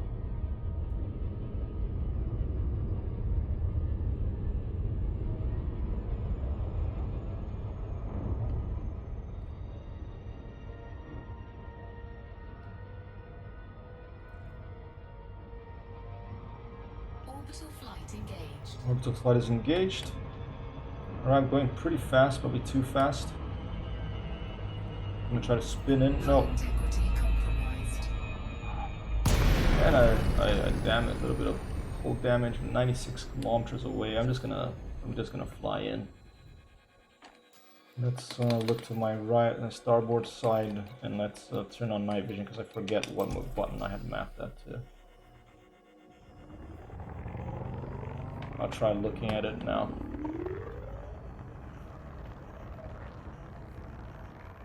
Approaching Farseer Inc. after witnessing a Thargoid attack on a bulk cargo ship. I wasn't able to help them because I have no repair limpet controllers or limpets. It's a little bit sad. I took some laser shots at the ships, but it didn't do anything, and they started lighting me up, so I had to just get the heck out of there. And here I am continuing my mission to Farseer Inc. to try to see some recipes, if you will, for some engines and thruster upgrades for my ships. Relay that. Seems dinner will be late. Indeed. Well received, Commander Riker, or Kerr, as you prefer. I am, while I'm gliding down here to Farseer Inc., I'm going to, I want to quickly look at my controls for the night vision. Miscellaneous, hopefully. Night vision. Left shift N. Okay. So I'll turn it on once you get close to the surface, and you'll be able to see what it looks like. It's pretty dark up there, as you can see. Night vision is something they added later in the game. At first, when you were flying to the dark side of a planet in this game, you know, you're out of luck. I mean, they didn't actually. I think the nights were brighter back then, so it was a bit almost too washed out. But then the community was complaining the nights are too bright, you know, like they often do in other games as well. And so now they added night vision. If you're streaming, one of the really cool things about, you know, night vision and stuff like that is because when you're streaming, if it's dark, it can be too dark on the stream, I feel. So the night vision helps with that. Here's another radar contact here to our forward starboard. Okay, activating night vision. I'm still 58 kilometers away, but if I look down, you can see what night vision, what it does down there. It's a very subtle glow. And there's this lovely pulse effect, you know, you're sending out a signal, it's like pulsing out over the surface. I think No Man's Sky does this as well. It's like, and you can see the same sort of pulse happening in your little radar, like here, like. And if you listen closely, if I were to turn on the volume higher, you'll be able to of the sound effects higher, you'll be able to hear. It's kind of it's from Star Trek, there, you know, from the original series, had a on the bridge. I'll try to map in my joystick and copy that. So what was wrong with the default mapping, Maz? I mean, if you want to come on Discord and chat too instead of typing, I would do that, or you can just say, you know, shut the hell up and keep flying your ship. I want to map this. I don't want to pay attention to this, to the chat right now, and I don't blame you. Because I know there's a default mapping, but it probably, you know, it doesn't have everything you want, and you have so many buttons in these sticks that you want to map all into something. It makes me almost afraid to get a new stick because, you know, this Thrustmaster of T-Flight Hodus, if it didn't have this problem with the up thruster, this button that keeps breaking, I would probably just stick with it.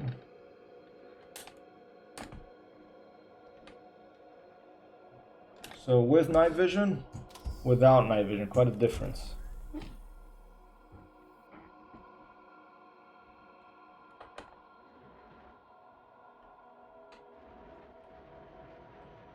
Approaching Farseer Inc.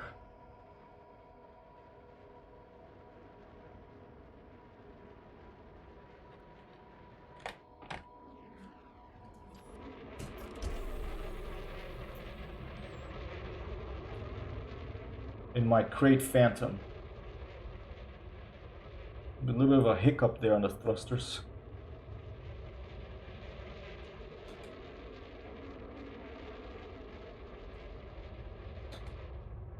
There you go, I turned flight assist on and then it stabilized. When you have flight assist off, it can be a little bit I better turn to the front of the ship because I'm gonna smash into the ground in a fiery explosion. Sierra Echo Alpha, commencing automated flight control routine. Please observe docking protocols. Farseer Inc. Air Traffic Control, this is DeLacy Sierra Echo Alpha. I am approaching and plan to request landing shortly. Over. Okay, no need for him to answer that. This little robot, you know, the Felicity, like Farseer, like many of these intrepid, eccentric engineers, they want, you know, they want their space. They just want to have androids and robots of them. They don't want to hire anyone to man traffic control. So, all right. Farseer Inc. Air traffic robot. This is DeLacy Sierra Echo Alpha requesting docking. Access granted. Proceed to landing pad 02.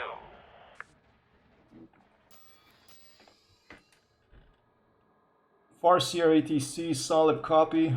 This is Sierra Echo Alpha on my way to landing pad 02. Out.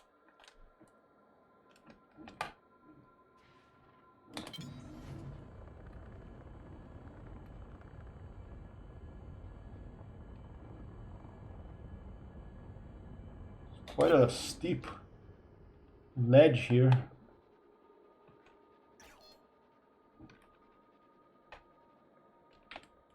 Making sure I have full power to engines here, to thrusters. There's landing pad 02. Turning into final. Oh yeah, I am on offline Discord. Let me land here, Commander, then I'll... Sorry about that. I'm a little discombobulated today. It's a rainy day here in New York City. It's very cloudy. Although it's warm, it's not that cold out there, so it's really warm inside because the heating is still on. We don't have like it's like a centrally controlled heating, so I can't like turn it off, or well, I can try to turn it off here, but it's, the apartment next door has it on and it just comes up through the floor, you know. Or, so okay, landing gear down. Landing gear deployed. Landing gear is deployed.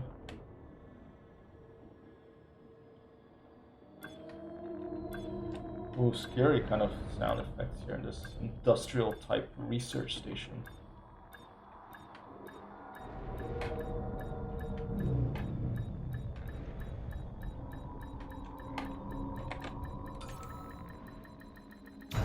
All right, fantastic.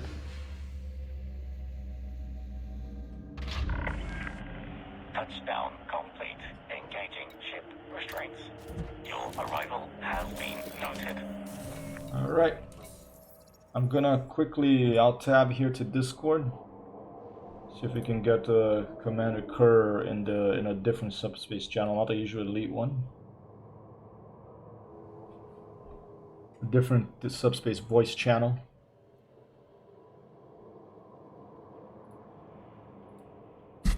All right. Commander Kerr, I'm currently on Forest Glade on the Hypertexio server. Oh, do you copy over?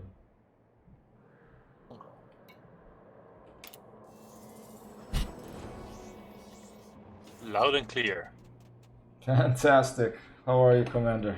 Have you pulled a lot of hair out because of this mapping endeavor you're doing? Joystick Pretty mapping? much. Luckily, I have plenty.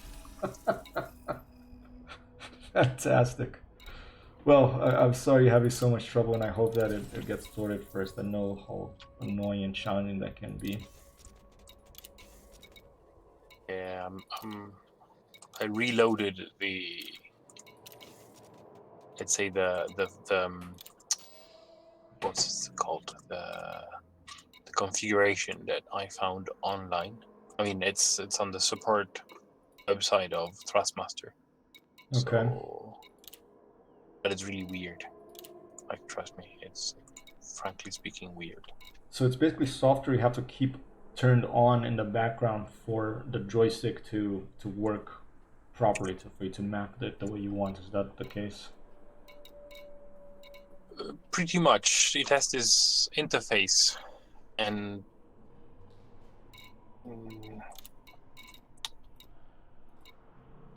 but it doesn't seem complete. For example, the events recorded here are kind of weird. Also,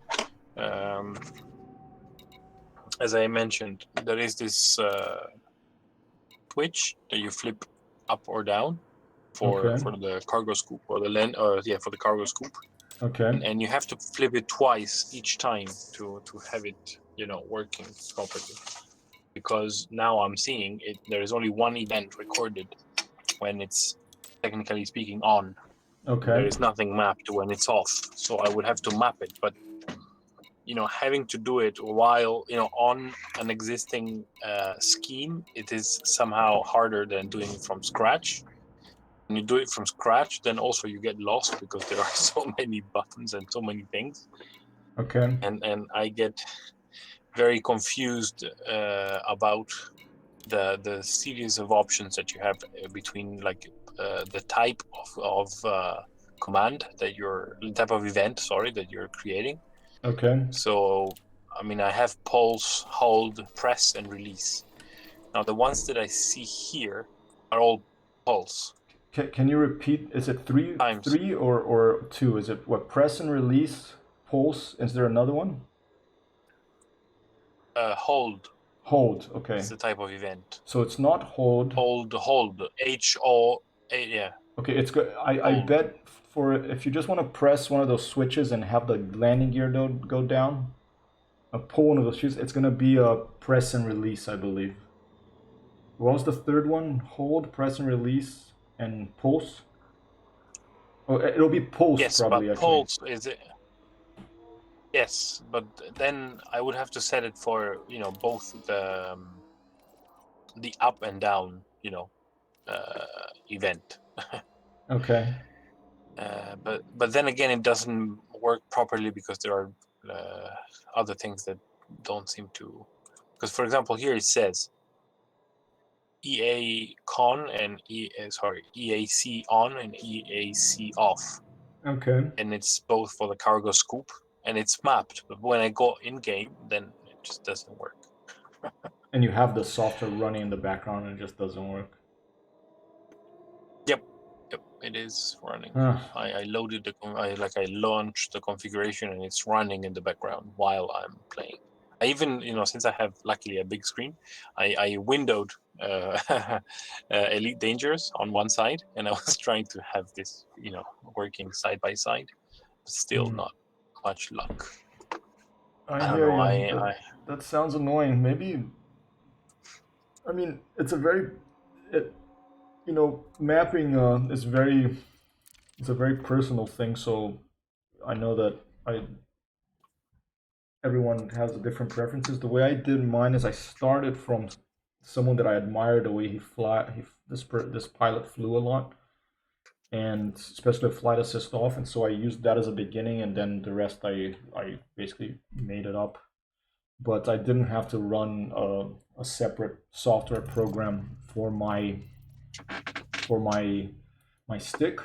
I don't know if this would be helpful, but I can go in here, for example, I have like also a Thrustmaster, but the T-Flight hottest knows that at the time was $45. Now with Microsoft Flight Simulator out, everyone is buying the stick, so the price has shot up. But I have these two buttons here. I don't know if this one is and the thing is they're not the switches; they're just a button press. Okay, so this one is landing gear and this is cargo scoop. So let me look at what those are set. I don't know if that'll be helpful. If let's see if it's. I think it's probably just the name of the button, but is the miscellaneous? That's would be- okay. I mean, Yeah, here you go. any help is, of course, much appreciated, but just don't worry about it. Yeah. For me, it just has the button. I just came into the Elite. I clicked here, and then for example, I'll do it right now. This is what cargo scoop. So I clicked here, and then I press the button, and it just detects it, and then I click apply. And that's how it did it. Same for landing gear, and it just detected. But since these are buttons and not the switch, it's different. I maybe for the time being just do the switch up and down. I know it's annoying though because it's nice to be able to put a switch up and you know it's up and down and it's down. You know it's maybe write that guy in the Elite forum that seems to be an expert in that stuff and see what he says. I'll try to run Elite now and have the joystick and the thruster run without the configuration and see how the game reacts. Okay, yeah, Not sure about that. I would always try without any extra software because I always prefer to run as little software as possible, and if possible, if it does pick it up without the software and you find a way to do it like that, I would try like that first. But you know, I'm not familiar with that, so I can't say.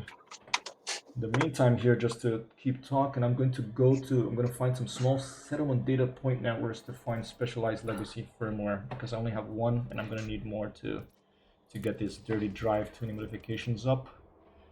I'm not sure if there's someone that has higher level, an engineer that has higher level drive tuning because I'm only up to 3 with Felicity. And if you want, Commander, if you want me to send me the file you have, Kerr, I can open in a text editor and take a look. If that could be of help, I would be very happy to try that. See if I and you know Thanks. look at the documentation. If you have a PDF documentation, that'll be helpful as well. Also another thing Yeah, there is, but yeah, it's annoying. please go ahead. Yeah, it's yeah, I'll be very happy to take a look and see if I can maybe even download that guy. I don't know if that guy had uploaded his file and then maybe see how he does it on the text file and then see yours and see where maybe I don't know if you've done that already, but I could take a look because I'm pretty used to dealing with text files, so it wouldn't be a problem. Yeah, certainly more than me. But let's see. I think dinner is ready. Fantastic. Have you been to Colonia? Oh. Sure. Last question. Colonia, no. Okay. I might have to go there. I might have to go on a long trip. Not today, but I think the guy that I need for the frameshift drives and engines is all the way there. I have to go there to meet him. Mel Brandon. Anyway, have a good dinner, sir. Yeah, thanks. By the way, just to give you an update, without running the configuration, the joystick doesn't even work. Nothing works, not even the stick. Nope, it's not picking up any input at all. Very it's odd. Weird. And you have your profile loaded up. You give it a name, or is it like a default profile? Another thing I'll show you here on the stream. No. No, this works. Okay, so one thing that I've had trouble with Elite in the past. If you go to controls, okay, you see presets up here. So I have Hypertext Hero. Okay, I gave my preset a name, and if you go in Windows, there's a folder. You have to find the folder, and there's text files, and that text file, you name it something, but for it to show up here, Hypertext Hero, I have mine called. I had to open the text file. On the top of the text file, there's a place that you put the name Hypertext Hero. I can send you some information about that later, but that was important for me to do for it to pick up all my stuff, because if I left it the generic or if I left it the default, every time Elite would update, it would I would lose settings sometimes. It would drive me nuts. Okay, I wanted to throw my joystick, but After I put my own name, it never overrode it again. So I would figure that out first and make sure you put a custom name so that you know that that's you on the preset here. And Yeah, I will probably help. I'll send you information about what that is later. I don't remember, it's been a while since I looked at it, but there is a particular locations in the system where those are kept. And in the meantime here, let's just take a quick look at how far Colonia is. Oh, no, I don't want to go to the main menu. I just want to resume. Okay. Anyway, I am muting Discord and I'll be back in not too long. All right. See you later, Commander. Bye. I'll probably be gone in 20 minutes, but I'll be back later. Okay. I'm taking a break. Thanks. All right. Call you out. All right. So that's Commander Kerr having some issues with his mapping of the joystick, which is challenging this game because there's so many things you can press, so many buttons you can press. This starship I'm currently flying, oh, there's a printer going off here next to this starship I'm currently flying has a, where is it? Where's the jump range? 38 light years jump range, not much, okay, because I have some stuff in my cargo hold. And it's not the furthest ship I have for jumping. I don't even know where I'm confused here. I had just seen the light years. Oh, okay, I think I had to go like this and go up. See, this is what we're talking about mapping. Because I don't. If I try to think about things, I can't do them. I have to just forget. There it is. Okay. I have to forget. Okay. Currently 737 light years. I have a ship that jumps about 68 light years. It's my Diamondback Explorer, and that's what I would pick to Colonia. So who knows? Maybe let's just do a trip to Colonia. Let's do a bunch of jumps. Not starting now, but let's head to the place where I have my starships parked. They are in the venerable Shinrarta Desra. Here it is. And once I get there, I'm going to see how many jumps it will take me to get to Colonia, because I want to unlock this engineer that yeah, my Diamondback Explorer is there. That's the ship I want to use. I want to unlock this engineer that is going to let me modify my engines and thrusters to level 5. Felicity only does level 3. I want to make one of the fastest ship in the galaxy. Disengaged. Commence. So, oh, there's a player here, hopefully. Okay, Impetus Moat. Okay, he's an Asp Explorer, he's not gonna hurt me. Let's keep moving. I want to make the fastest ship I can, and for that I'm gonna need level 5, so I'm not gonna really waste time engineering with level 3. But in the meantime, before I jump to Colonia, I did notice there, while I was talking to Kerr, I don't know if you saw that I pinned a blueprint here. Oh, not the galactic powers, you know, I'm thinking too much. I'm talking about,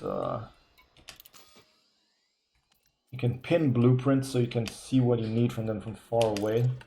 So right now, for example, dirty drive tuning, which is what I would need for this Viper. I want to make one of the fastest ships in the galaxy. I need specialized firmware, so I only have one. And to get these, they're used by factions as a reward for mission contracts, known to be salvaged from signal sources, and also known to be found in small settlement data point networks. So I'm going to look at some mission contracts, maybe around Shinrarta, and I'm going to do some exploration. Thanks, man. Got some apples here. Some apple pieces. I'm going to try some missions that I go to the surface and fly around my SRV to try to find these small settlement data point networks or rewards for missions that you have to use the SRV possibly. And these are control software from earlier versions of technology, legacy firmware. These can be rare finds, have some use in developing new versions with backwards compatibility. And I think I'll be able to find a trader that I can get them to instead of completing missions. But you know, it's a stream. I want to make it exciting. I want to make it fun. So I always have fun doing surface missions of the SRV is one of my favorite things to do in this game. Oh, I have target jump is occluded. Let's jump down first. So let's let's keep moving here. Line up with this escape vector.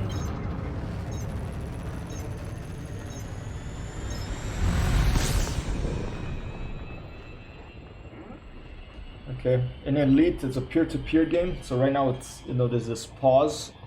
So what's happening now, I'm jumping from one instance that was locally in that game space there on below the surface of that planet. I'm slowly jumping to another, I'm jumping to another instance, and sometimes if you have a network issue, like it seems to be happening right now, it freezes because it's trying to find the, you know, the instance through the network, in this peer-to-peer network where the computers are playing this game. And until it can synchronize, it's not going to jump. So when you see this happening, it's like an online feature of the game. That's let me check my internet here to see if like my whole internet went down. No, it's still going on here in the stream. Seems to be an Elite thing. So I'm gonna just take a little break here and eat a piece of apple. I'm gonna mute myself for a second so you don't hear me crunching and chewing. Okay.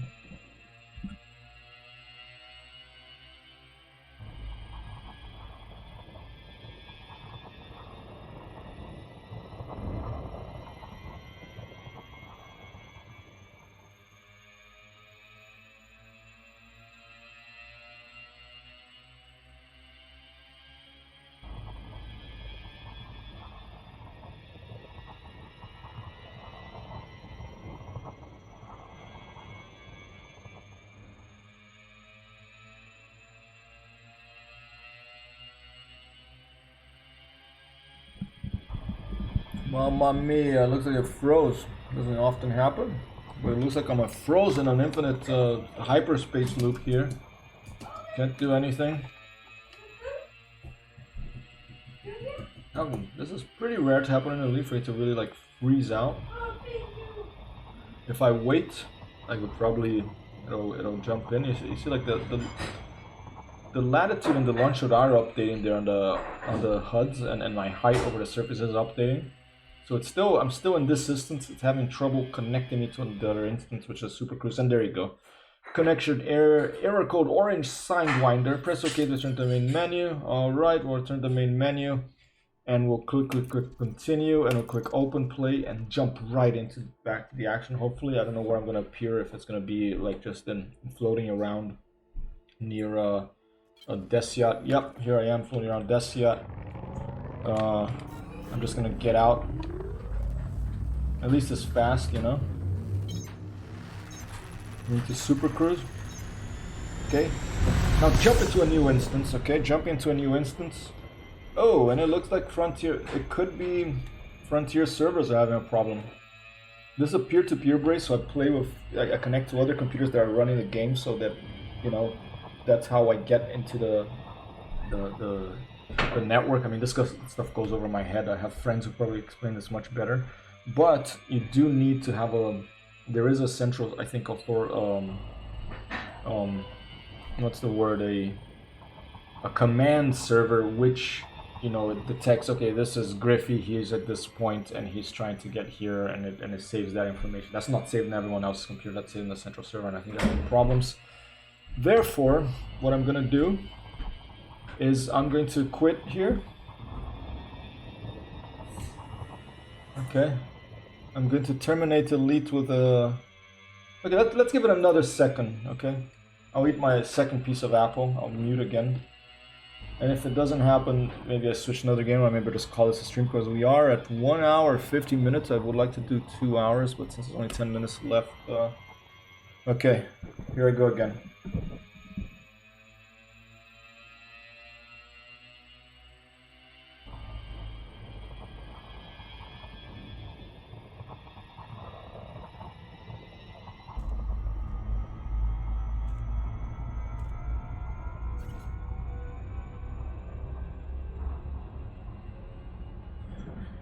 See, and I just picked up my mouse there. I gave a call to David Brabham over in Cambridge for Frontier Development, and he's like, "Hey, we're on it. We're on Griffey. We're on it. Hypertext. You know, our apologies about that. Servers coming back online, and here you go, and it's back. All right. So when in doubt, I use my secret telecommunications device that I'm telling you here, because, you know, we have 5 viewers, and, you know, since you're here, I'll give you some of my secrets. I have this secret telecommunication device. It looks like a mouse, but it has this little light on it and stuff, and this is actually a direct line to David Braben and to Chris Roberts over at Star Citizen. So if I pick this up and I talk, that means I'm talking to them, and you know, and I'll have a direct line to them. All right, let's go. I'm going to map a course to. Oh, it actually saved my course. That's interesting. So it even saved my course mapping. That's nice. Okay, here you go. Jumping towards Shinrarta to the inner Orion Spur Kromovi. And before I jump, since I only have 10 minutes left, before I jump to Shinrarta, I'm gonna just land at some random station in Kromovi, and I'm going to look at the mission board, see if there's anything that gives me, what was it, legacy firmware or something? I think it's legacy firmware. Duplin blueprint. Specialized legacy firmware. Not just legacy firmware, specialized, okay. And I'm gonna do that and oh, get away, get away, get away! Talking so much and looking at menus that I almost crashed into the star. Okay, so let's, and I'm gonna try to find a mission that gives me that. We have Dow's Horizons, we have Okel Survey, we have Desargo's installation. Let's go to Okel Survey. Mercenary. Okay, industrial, there's trade. Dow Horizons, an iconic starport, offers safe harbor and series of services to pilots granted by docking access. Check the system out to confirm service of particular starport. And Discard's installation, an outpost. These have less docking capacity than the starports with no large landing pads. They also offer fewer station services. Check them system out to confirm service of particular outpost. Okay. Local activities, trade. Let's go to Dow. It's a bit closer, and I have a, you know, I'll go for a little above 10 minutes. Let's keep going. Who knows? Maybe we'll get a really exciting mission. I'll just keep playing and wait for Kurt to join me.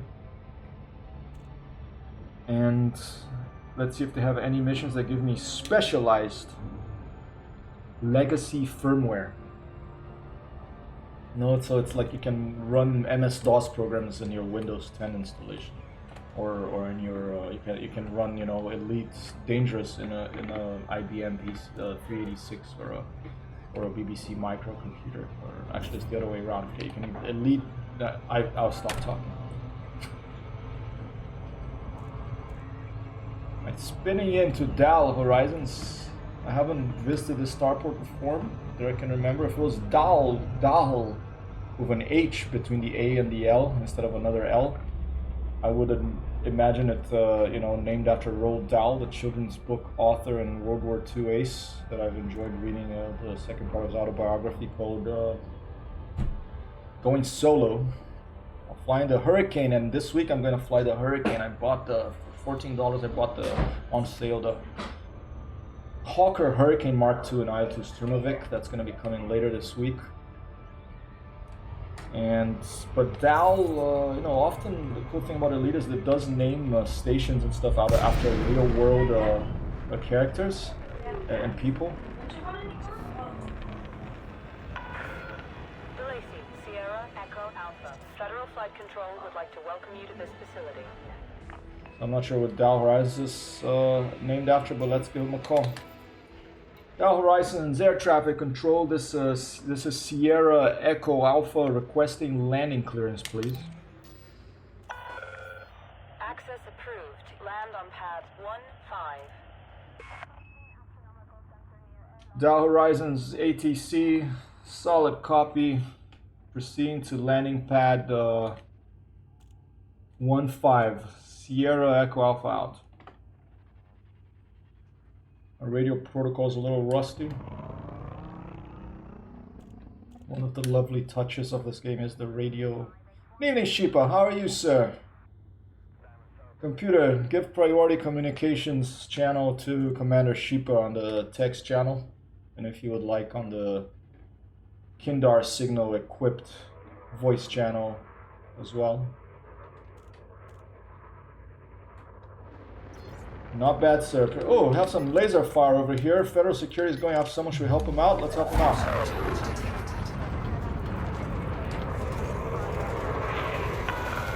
This is a no-fire zone. Power down weapons. But I'm helping out security services. Oh, and I got a fine. Does he have any legacy firmware? I'm doing all right. Let me put my stuff away so I don't get, you know, shot up at the Federal Security Services way. Nothing. Didn't drop anything. Jeez. Okay. Yeah, doing all right. Kerr is, you know, pulling his hair out because he's trying to map his new joystick and he's having trouble. Sounds like a complex beast that needs like different type of software or something for it to do what he wants. But Elite is a mapping beast. Joystick mapping beast, that's for sure. I'm searching for legacy firmware, and I have a question for you, Sheepa, if you would be so kind as to help me with this. I want to engineer a ship to be very fast, and I saw the Felicity Farseer only has the engine and thrusters up to level 3, and I want level 5. Is Mel Brandon the one that I want? Heavy traffic ahead. For level 5 thrusters and engines? Because I have to go all the way to Colonia to see that guy, or maybe there's an engineer I don't know about that I haven't been introduced to that has level 5 thrusters and engines. Holland? Alright. As soon as I land, I'll check that out. Maybe I haven't been introduced to Pollen. 2,000 meters from touchdown. Where's the landing? Is it up front? Yeah, there it is. You can see the 1.5 for a second there. Pollen for the thrusters. Copy that. Thank you very much, sir. I appreciate it.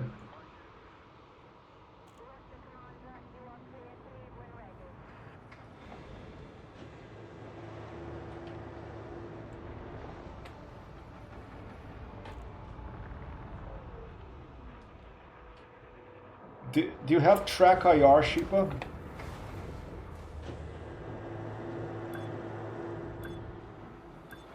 I'm thinking about that's almost certainly going to be my next streaming upgrade here, like I keep saying. Any day now, my finger is going to be released and I'm going to click on that purchase button for a track IR head tracking system. Alright, let's check out Pollen. Let's see if I even know Pollen. You mean like the Monty Python, like Michael Palin?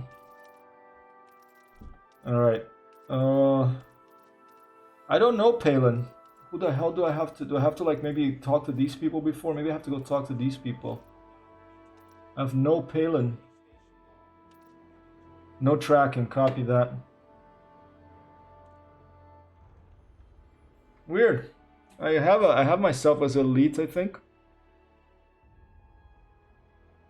Category Elite Dangerous.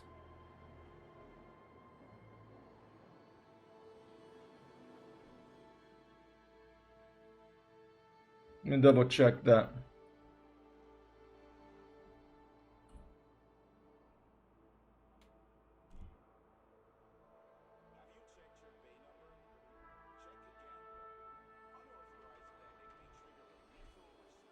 Yeah, I'm there. I see myself next to all these other people. A crazy world, huh? Yeah, I'm there. I see myself. Weird. Anyway, I don't see Pollen, so I assume that I should go and meet all these other ones. So, progenitor cells, 200 units, that's next for me.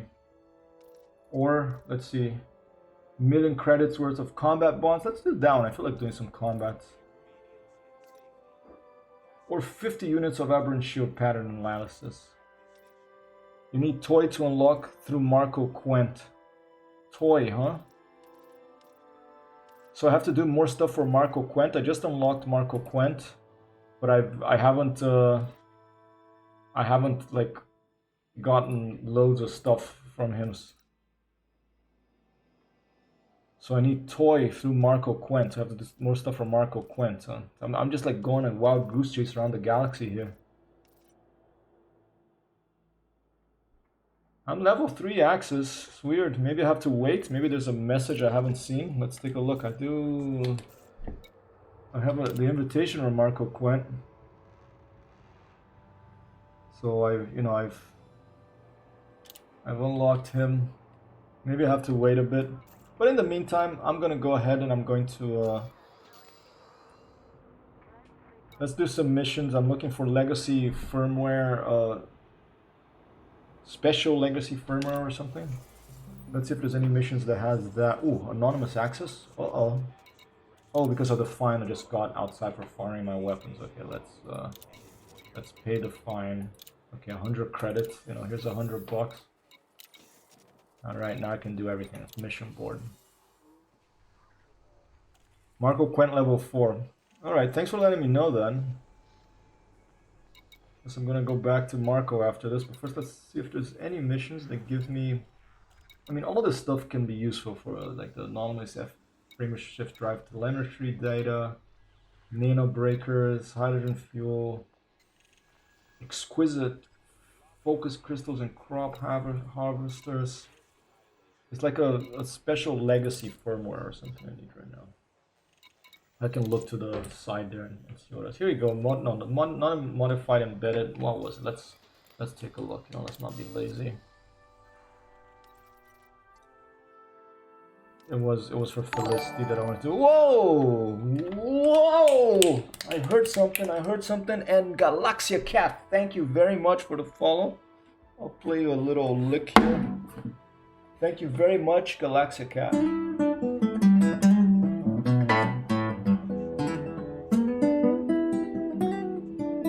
Galaxia Cat for the follow here. Slowly climbing to that 100 follower goal before the end of 2020. You know, tough year. If I get to 100 followers, that'll be something accomplished here. Who is that? Is that someone you know? Fantastic. Well, thank you, Sheepa and Galaxy Cat. That's the cool Galaxia Cat. I think Amber also has a name with a feline in it. Okay, here we go. On Twitch. Fantastic. Does she fly Elite as well? Oh, my pleasure. Thanks so much for joining. You're very lucky. You're both very lucky. I keep trying to convince my companion to. Well, I don't keep trying, but I've tried to convince my companion to play some video games with me. But she is not a video game person. She watched her brothers play too long when she was younger. Alright, what was I looking at? I was looking at Felicity and the Blueprint Specialized Legacy Firmware. So if I see any specialized legacy firmware in the missions here. Standing invitation to you both to New York City or Rome in the Italian Peninsula, wherever we are in the future when everyone can travel again. It'd be fantastic to meet up. My companion, Amber, she has Dutch blood. She has Dutch from mom's side of the family is Dutch. From Marsen, I believe. So we've spent some lovely time in the Netherlands in the past as well. Mission board. Here we go.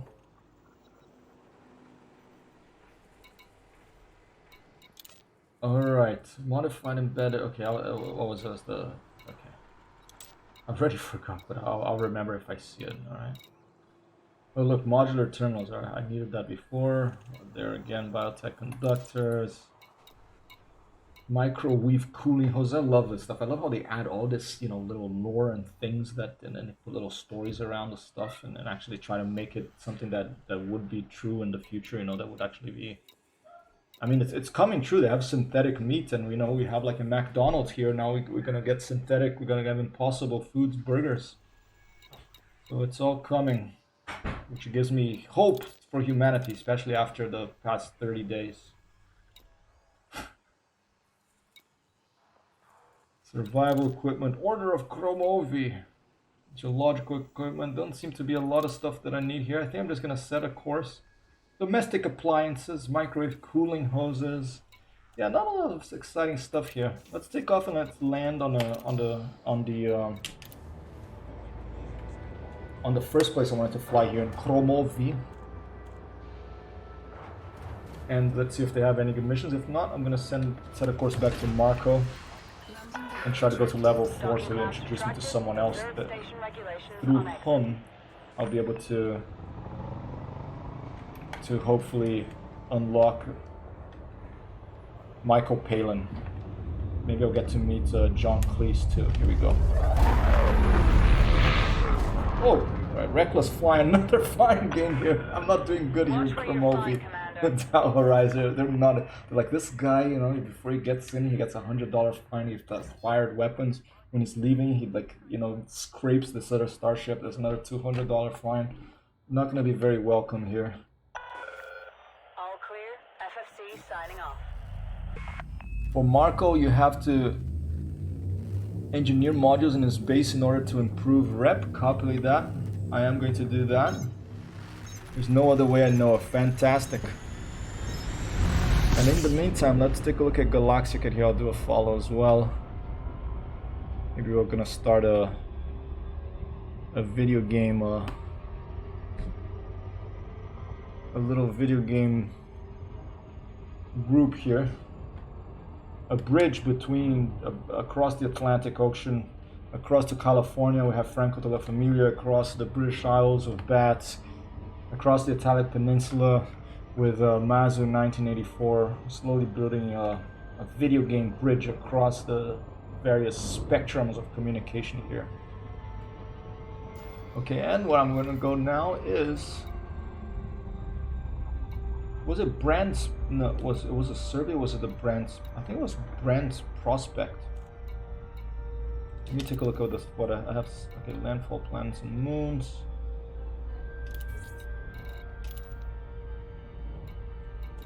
Okay, let's go check out this survey place. It's nearby, and after that, I'll head back to Marco. Occul's survey.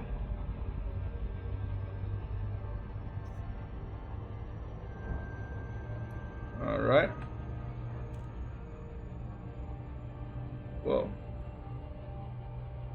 Just clicking and pointing and clicking on a couple of different screens here.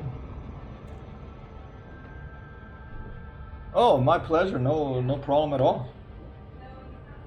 You are a VIP Sheepa, so you have, I believe, unless I did something wrong, you should have the powers you have been granted are yours to do with as you wish.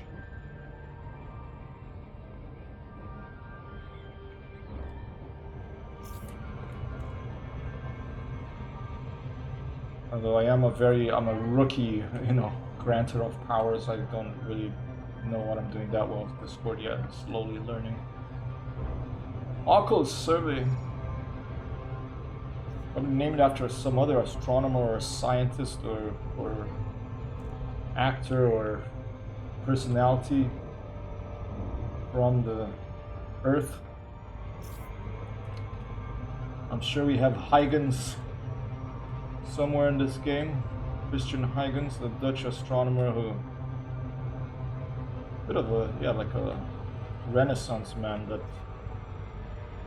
discovered the shape of the orbits and why planets orbited the way they did. Great episode of Cosmos by the original Cosmos series with Carl Sagan. There's an episode about him, about his work, together with the other guy that he worked with, who mapped, combined with the mapping obsession of the other guy and his you know, mathematical and observational abilities. They found out the shape, it's not a perfect circle, it's elliptical. It's like a little bit of a pressed circle, the shape of orbits, of orbiting bodies.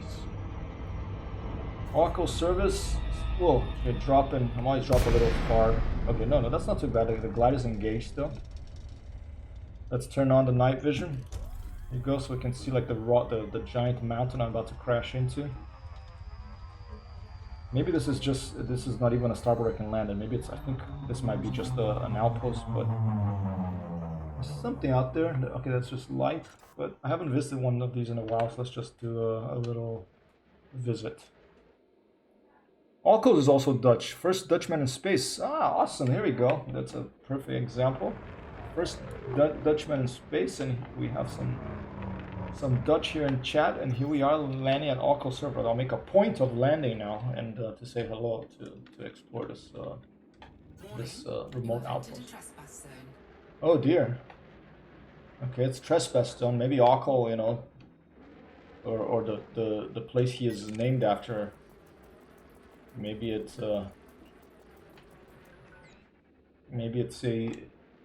now a limited access place. Let's see. Lawless. Okay, Federal Navy ship. It's a vulture. Should be careful. I'm gonna get close, and you know, if they get upset, I'll just get the hell out of Dodge. Let's see.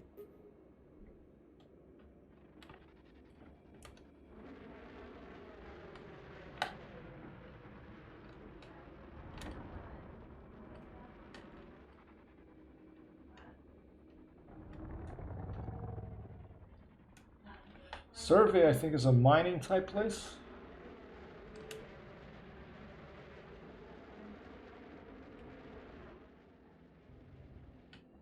It's funny, it tells me this ship is 400 meters away, but I don't see it. I think it's a glitch. Unless it's parked and I'm really having it. Let me turn on the light. It says it's right there. It looks like it's glitched. It looks like it's buried in this oh, maybe it's parked and it comes out of like a garage if you land. And there are weapon systems there. Yeah, it looks like a potentially hazardous area. There's a defense turret. Alright. Well, I'm not gonna mess with these people. Let's set up. Oh, here we go. Yeah, it does look like it was glitched. Get the heck out of Dodge.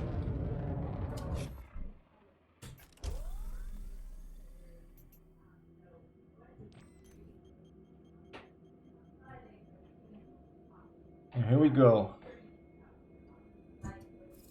Back to Marco Quent. I have some contact in the back. That was a weird glitch there, that lawless Federal ship was embedded in the rock.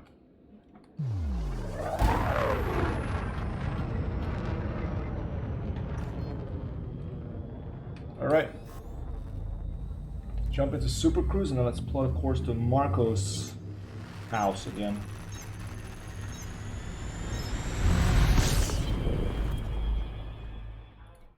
Alright, I think it's Sirius. I'm serious. It's over there. Let's double check. Let's open up the little... Yep, here we go. Lucifer. A very charmingly named place. Quent's research base. I'm gonna set a course. And on my way there, I'm just gonna drop into any starports I find, and I'm gonna keep looking for. Let's see if I have a pinned blueprint for Marco. Hey Marco, give me a blueprint. I haven't pinned any, so I'm gonna go there to pin blueprints. And we'll slowly, thanks to the kind sheeple here in the chat, we'll slowly proceed in this mission to unlock these engineers to eventually build the fastest possible ship I can. Probably a Viper, maybe an Eagle, so I can get in and then out of trouble very quickly. I don't think there's anything, no landable places here. I'm gonna put I do have a landfall. Let's let's keep these on. I haven't dropped into an asteroid cluster for a long time. I wonder if there's any new gameplay additions to those locations. Earlier in the stream today, for the first time, I found a ship, a cargo ship, a giant cargo ship that had been attacked by Thargoids. And there was use for what Sheepa had on the stream from last week, healing lasers and repair limpets. It was a mission, there was a mayday call, and they asked me, please can you help patch up these holes on our giant ship. We only have 3 minutes left, but I didn't have any repair control loopers. Whoa, and here's a big, beautiful quasar. I believe these are called, or neutron stars. Whoa. It's quite gorgeous. Take a look from the outside view.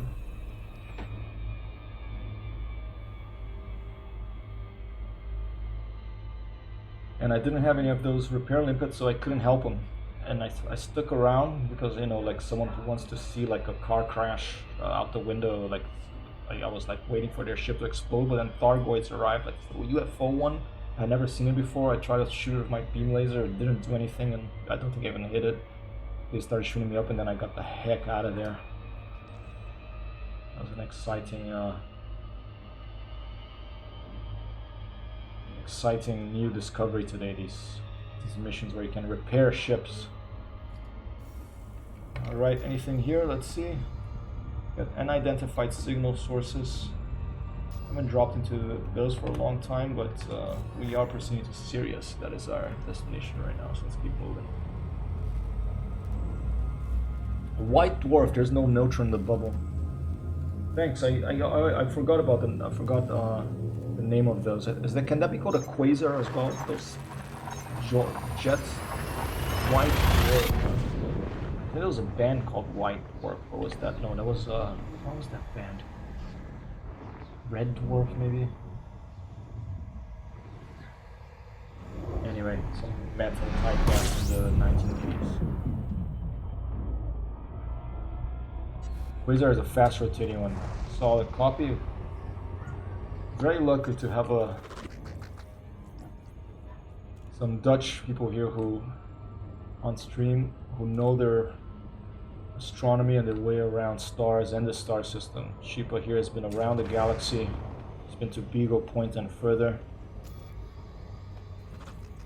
And I used to know all this stuff, but it's been a while and I forget, you know. I'm getting a bit more gray hairs on the side of my head. Okay, let's jump into Patterson Enterprise first. Let's see if there's any... Actually, let's just go and pin some stuff over at Quent Research Base. Pin some blueprints and see what kind of things we need to search for. And then we're going to do missions searching for those things.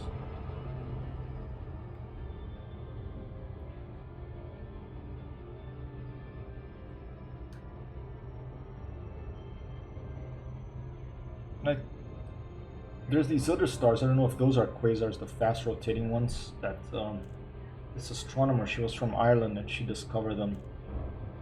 The pulsars, I think. I don't know if those are the quasars that are very fast and have this like a clockwork signal. And the theory is that those crazy jets that you see out of the stars, sometimes one is pointing right at Earth, and it's spinning so fast that it has like this crazy signal that is almost like a lighthouse in space that you can, a beacon that you can, with a radio equipment, you can pinpoint where it is.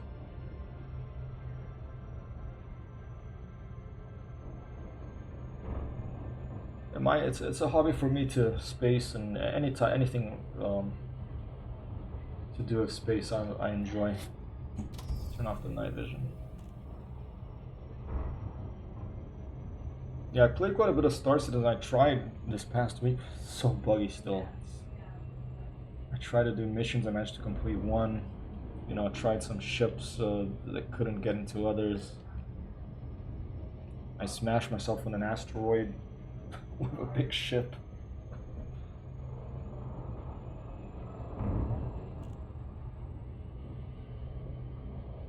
Oh.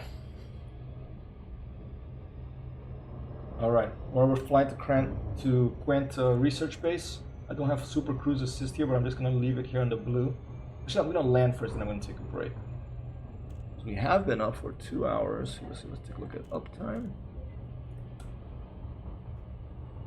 2 hours and 19 minutes on this Monday, 2020, 11:30. Can hardly believe there's just 1 month left for this year to be done. What a strange year. Yeah, I'm gonna land at Quent Research and I'm gonna pin some blueprints. and I'm gonna take a break, and I'm gonna be back later. We've got a Type 6 transporter, Relief. We have an Imperial Courier, no name that I can see. We have Cobra Mark III Sin. Here's a hauler, Calisander. From the HIP 3469 or 8 movement. One of the factions of this system, I assume. Maybe a surrounding system.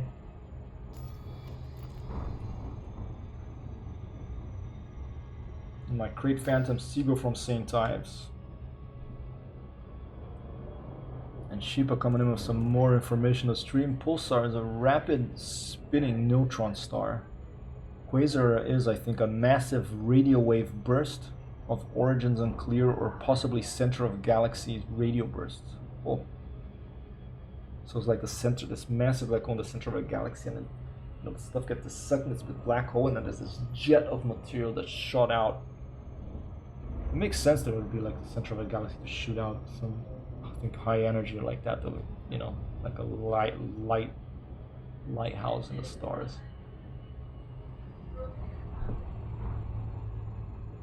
And here we're approaching a white dwarf. And you can find this information in the game. I'll just give you a demonstration here. If I press the Sipston map, I can click on this Sirius. Okay, it's a class A star. Hot white or bluish white main sequence stars. Okay, usually range of mass from 1.4 to 2.1 solar masses, or 1.4 to 2.1 as massive as our sun. Surface temperature of 10,000 degrees Kelvin, about 400 million years old. Star catalog ID, and these is real numbers here. If you go on the internet, you go like HIP 32349 or HD 48915. Well, we can try to do it right now and see what it is. Okay, let's HIP 32349. It'll probably give you information about this star, where it's well, I got HIP baby formula. Okay, but here it is, Heidelberg star. I mean, these numbers, you know, they just go over my head, but here's this particular one that we're looking at. I could also try the HD star catalog, HD 48915. Let's see if it gives me a different website for that one. Yep, this is a French, the Simbad astronomical database. I've spent some time in here, and you can actually have a real picture of this where we're flying on right now. Real pic of our current location. So this is the star where this link here that I put on chat, this is the star where Marco Quent lives here in the Elite universe, but it's based on a real star in our universe, because they've put the stars that we know about here in the video game in the simulation of Milky Way galaxy. And this is where Marco Quent lives, where he keeps his research base, you know, and his air traffic control robots, and well, maybe that's it. I don't know if he has anyone that works from other robots. Bright star to the left of Orion. Cool. So if at night I go and I find Orion, I can say, hey, that's where Marco lives, you know. Hey Marco, brought you some bromine light, I brought you some modular terminals, what else do you want, you know?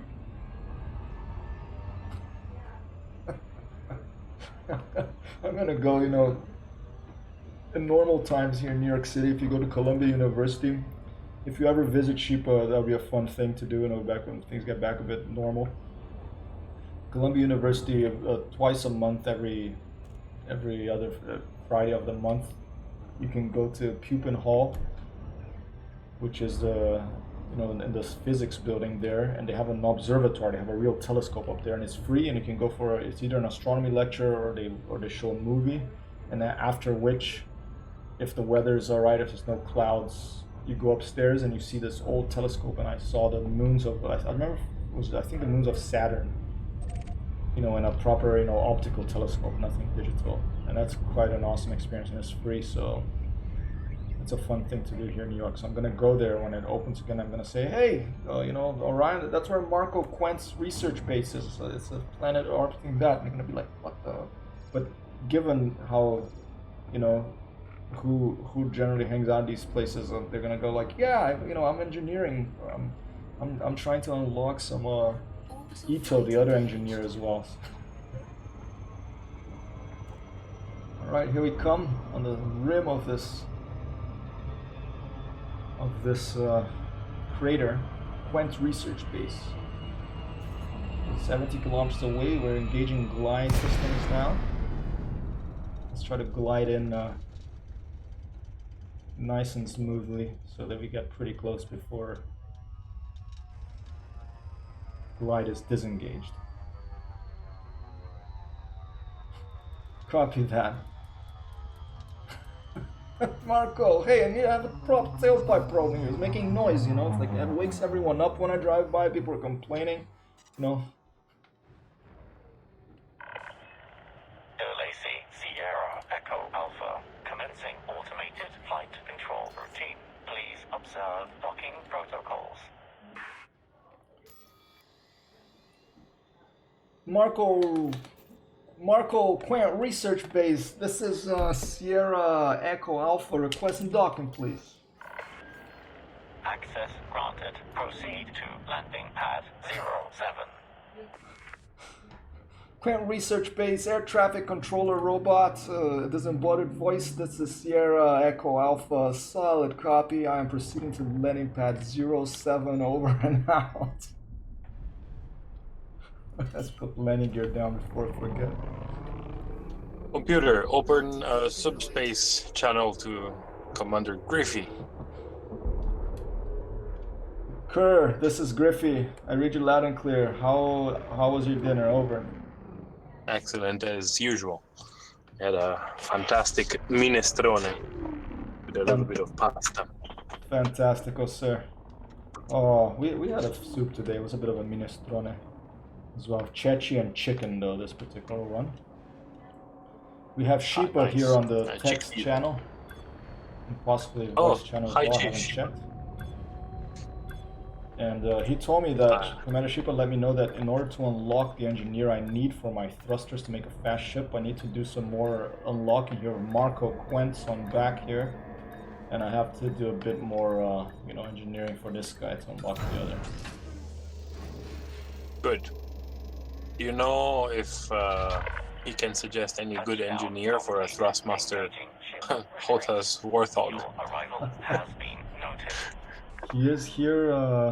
I think he's on stream. So I don't know, Sheepa. What stick do you have? Do you have a Hotas? We have, I think, Commander Kerr is having trouble with his Warthog Hotas system here.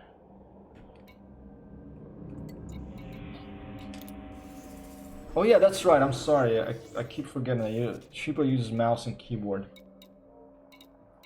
I use mouse and keyboard for a long time in this game too, and I still like it. All right, let's go. Power plants. Okay, I have. All right, I have to go level 4 on one of them. So I need conductive components. So let's pin that. I don't know if you can only have one blueprint pinned at a time, maybe per thing. And let's go back. Let's go to power distributors. And okay, I can do one of these. Let's do it. Whoa, okay. So I need specialized legacy firmware. That's the same one as the other one. Okay, so that's pinned, and now just to double check if I can pin more than one, let's go to the engineers and see if for Marco, Uplin blueprint. Okay, I do have 3 here. I can play more than one. Okay, so I need specialized legacy firmware. So I'm gonna have to do some missions for specialized legacy firmware, but I'll be very happy if once you get your mapping set up to do whatever is helpful to you, of course. And Sheepa here is saying I might be able to find a good preset with friends. So Sheepa may have a friend that has a good preset for you for your Warthog. It's very kind of you, Sheepa. Thank you. Well, yeah, thank you very much, Sheepa. You have no idea how much hair I've lost since I I've been trying to do this. All right, I'm gonna take a little bathroom break. I'll be back in a bit. I'll leave you with an outside view of the ship to make it a bit more interesting for the viewers here.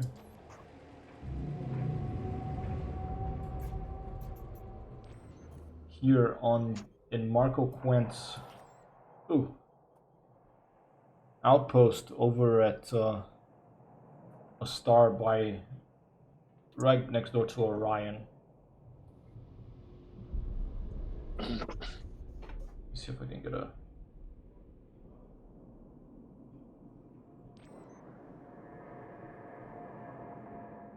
Here's some other ships nearby. Try to get some nice cinematography going here. Trying to take a look at some other landing pads, but I'm not seeing them. Maybe this way is the way to go here. There he goes, another land. There's someone taking off there. Little Sidewinder. I love the sound of that ship still. Alright, back soon. I'll be right back, Commander. Falla tutta.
And we're back. Thanks for stopping by. Had to make a call, had to go to the water closet, had to eat another little piece of apple, and now I'm re-energized for this mission. Are you still there, Kerr? Over. I am here reading you loud and clear. Fantastic, sir. Alright, let's see. Go ahead. I just realized something that maybe I didn't realize before because I wasn't paying enough attention. But like, there is also a PDF file connected to the mapping on my joystick. Okay. And so basically the menu and the pictures that are showing in this tutorial to tell you how to actually have them working in game is when the game was, I don't know, 4 or 5, 6 years before today. Okay. So it's like an older information, Because- maybe? Yeah, it is very much. Yeah, I don't know how old that stick The is. I think menu, it's- It's a few years old, right? I'm not sure. I'm not familiar with that stick. it is. Oh, new. It's not like something that came out like now. It's certainly several years old. All right. Probably have, I don't know, haven't checked.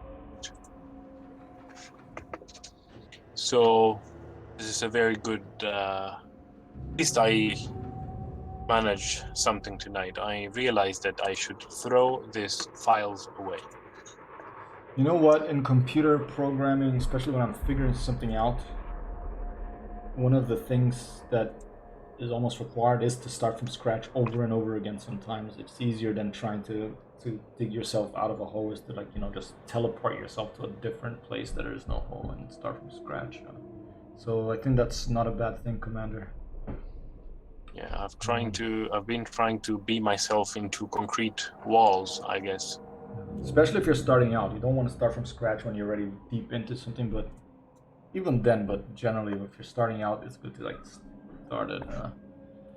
So I'll try to help as much as I can. In the meantime, I'm checking out the chat here. I'm still laughing at Shiva's comment of like, Marco, fix me the tailpipe, you old pal.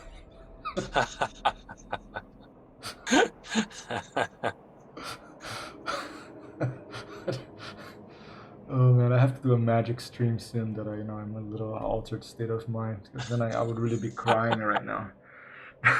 But I'm gonna. Alright, so Shifa's also saying try to sell commodity as Quent research base, by the way, it will also improve reputation. That's alright, cool. So maybe I'll just do some trading runs. Silver from Sharonder, Stevens Prospect. Alright, let's try that. Let's go to Sharonder. Alright. You're gonna keep trying you're just working on this on a stick, right, Kerr? Yes, I am. I don't have much of a choice anyway, Okay, because yeah, otherwise, I mean, no choice, huh? it doesn't work. I mean, I could play again with keyboard and mouse for a while, but I would have to remap those as well. Yeah, better to get it done. Yes. Solid copy. Okay, Sharonder, let's go take a look at this place. Right next door, just past Donner. The Donner party. I think they ate each other to survive. Isn't that what happened? When they're crossing from the east to the west of the United States. Okay, let's go. Wait, and before that, yeah. No, I did pin this stuff. I need a legacy firmware. I keep forgetting. Special legacy firmware or something. I keep forgetting the name. All right, we're gonna do a little external view thing here. Oh, maybe we won't because I'm already. Don't bump into things, please. I really need to get more used to this external view so I can really switch. It would be really nice to be able to do it for like a couple of buttons click switch the back behind the ship a distance away with the HUD turned off to be able to do that, and I have to work on that. That's my mapping goal, and which is tricky because I don't have that many buttons on this fly stick. Oh, I have a few to spare. Would you like some? I would love a spare throttle. If you want to send me your throttle, I would accept it. If you're about to throw it out the window, Kurt, just stop yourself and it's like, I'm gonna send this to Griffey and I'll get it off your hands for you. Well, you know that the two, like the throttle and the stick together, weighed something like 7 kilos. So basically, you keep it on the desk. I mean, if you drop it on your foot, you'll break your foot, like 7 kilos, you know? Yeah, absolutely. Holy juice. It's huge. I don't even, I'd probably be like, if I had him, I'd probably be able to see my hand. I'd be like up here, you know? It's like for a giant or something. The point is, it's completely made of metal. It has very few plastic parts. Okay, yeah, it's like a heavy-duty thing, probably. It says here it's kind of a replica of some U.S. Air Force airplane. It's from the A-10. I think it's a ground attack airplane, and you can actually fly that plane in this game that's called Digital Combat Flight Simulator. And they have an A-10 and an A-10C, and you can actually try that game for free if you. There is 1 or 2 planes you can fly for free. The A-10 is not one of them, but I don't know if you like fighter jet planes, but it's pretty complex. It's like you have to click the buttons in the right order to even turn on the airplane. There is easier modes, but it's a pretty crazy video game. I'm not sure if I'm that much into, fighters and airplanes, but I do have many switches and buttons here, so certainly something can be done about this game. Honestly, I have too many. What do you think would happen if, like, during one of your normal workday meetings, you would just you would have your stick and you'd just be holding onto your stick and you just don't say anything about it. You just like hold onto the throttle and stick during the meeting. Do you think people would ask about what you were doing? Or? Not really, no. It's not like people really care. Plus my is often off when I'm in meetings.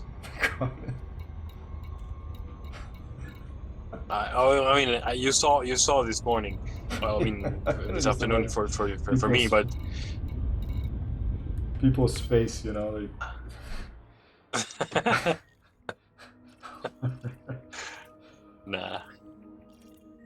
Shit.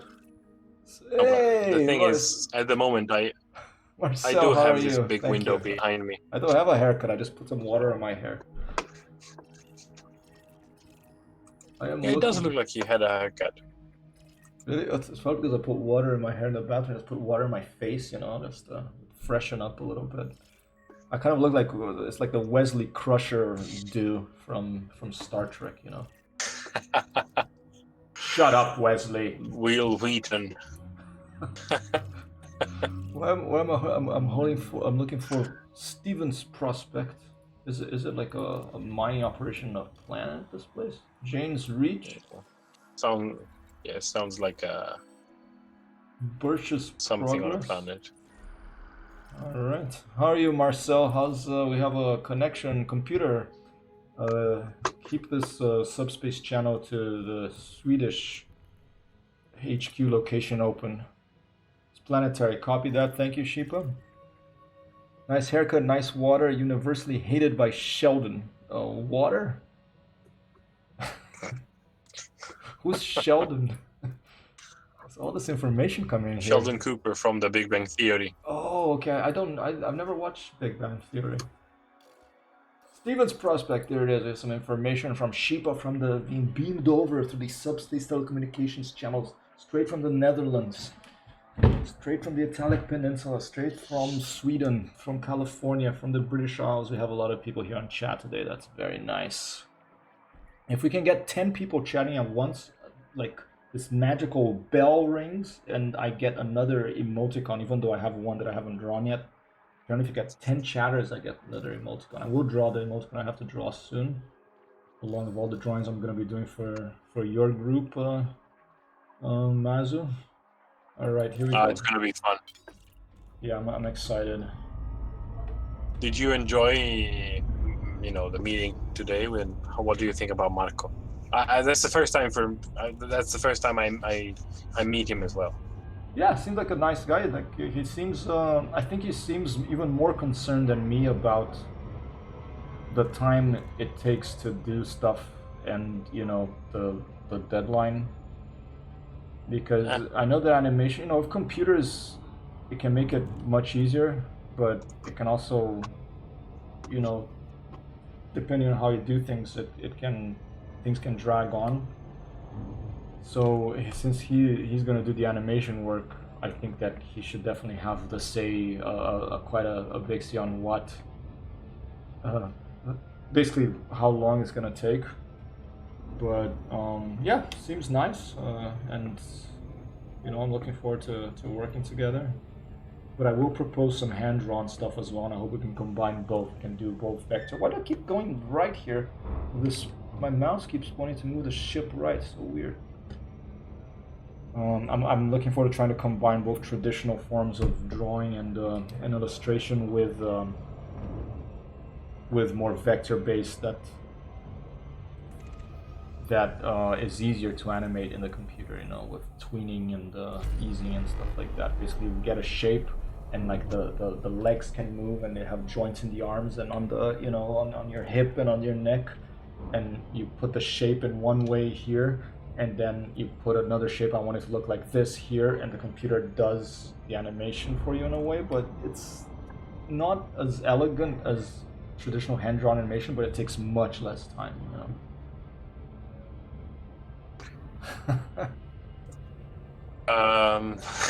How are you doing, Marcel, over in the Swedish... I keep wanting to call it Swedish archipelago because I flew over Stockholm and... Sorry, Kerr, yeah, maybe we shouldn't talk so much about that on stream, because, this is being recorded, but it's up to you, sir.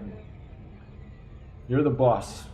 You and Captain Montuordi, of course. I assume. He's more the boss than I, for sure. Okay, well, we've both been demoted to, I don't know, lieutenant commanders or something, and he's the captain. I don't mind. I don't mind it either. It's hard being the captain. Yes, it is. Ooh, Shipa's been trained in 3D Max at school about 20 years back for animation 3D art. That's awesome. Marcel, back to Dreamweaver. I used to use Dreamweaver. Do you still do animation work, Shipa? Maybe get Shipa a job too. That'd be pretty funny if we had an elite video game group and start our own little, projects here. Thanks for the Stevens Prospects silver designation, by the way.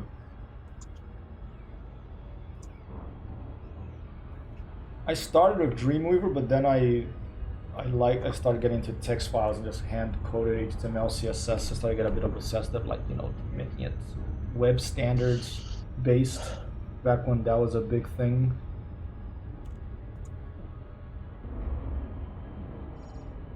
But I don't have training in 3D, and I don't have, I know how to do basics of it, but I don't have extensive training in 3D animation.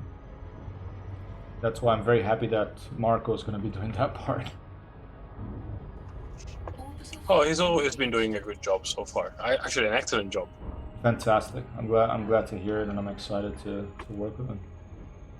Hope it comes through. There's some foul bureaucracy still to get through, but as always. Yeah. They asked me to put Brazil as my city in the form today, which is okay. I don't know if there's a city called Brazil in the United States, but alright. Computer, activate night vision.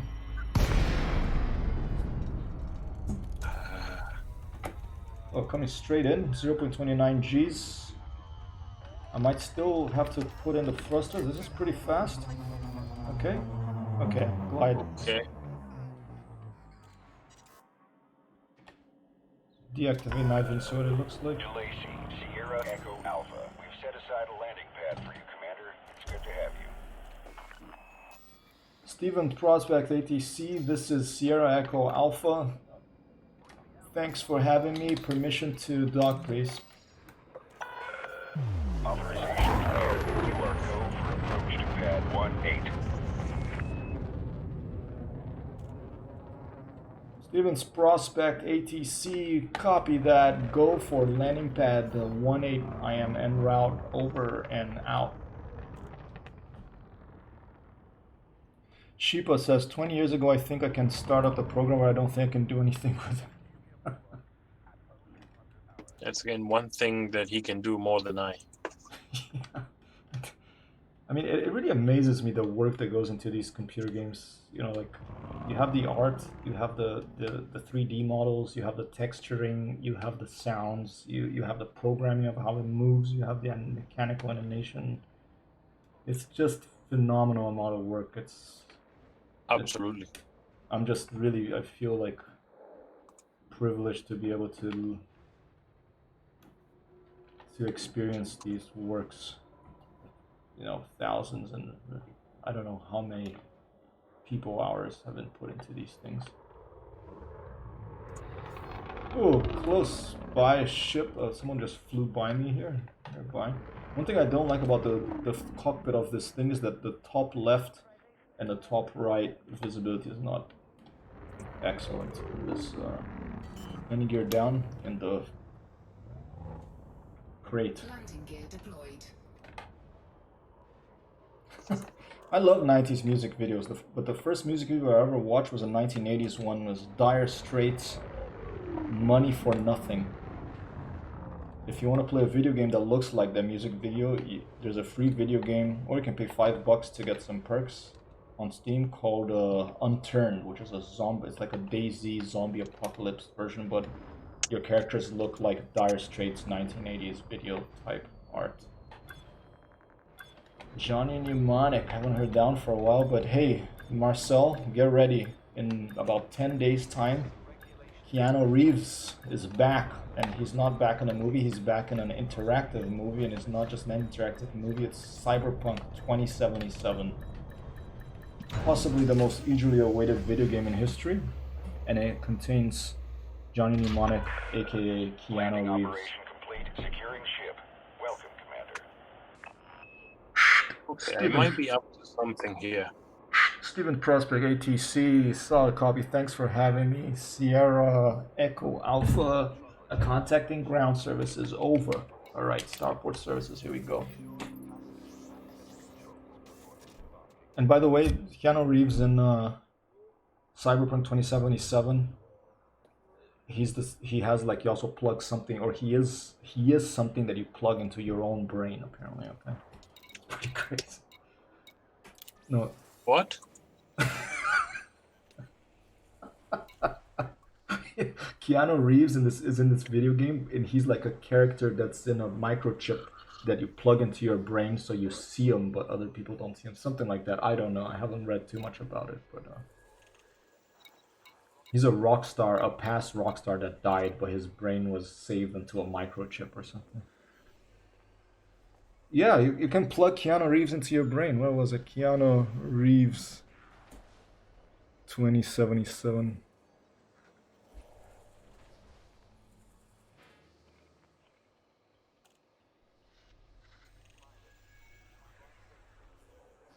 He's a bit of a, he's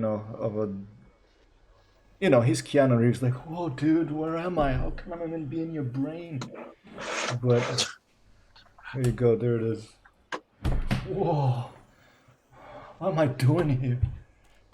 Alright, Minutemen, okay. Not the missiles, I hope. Okay, so what am I doing here? I'm getting silver. First, let's load up with silver. Okay, so this commodity market.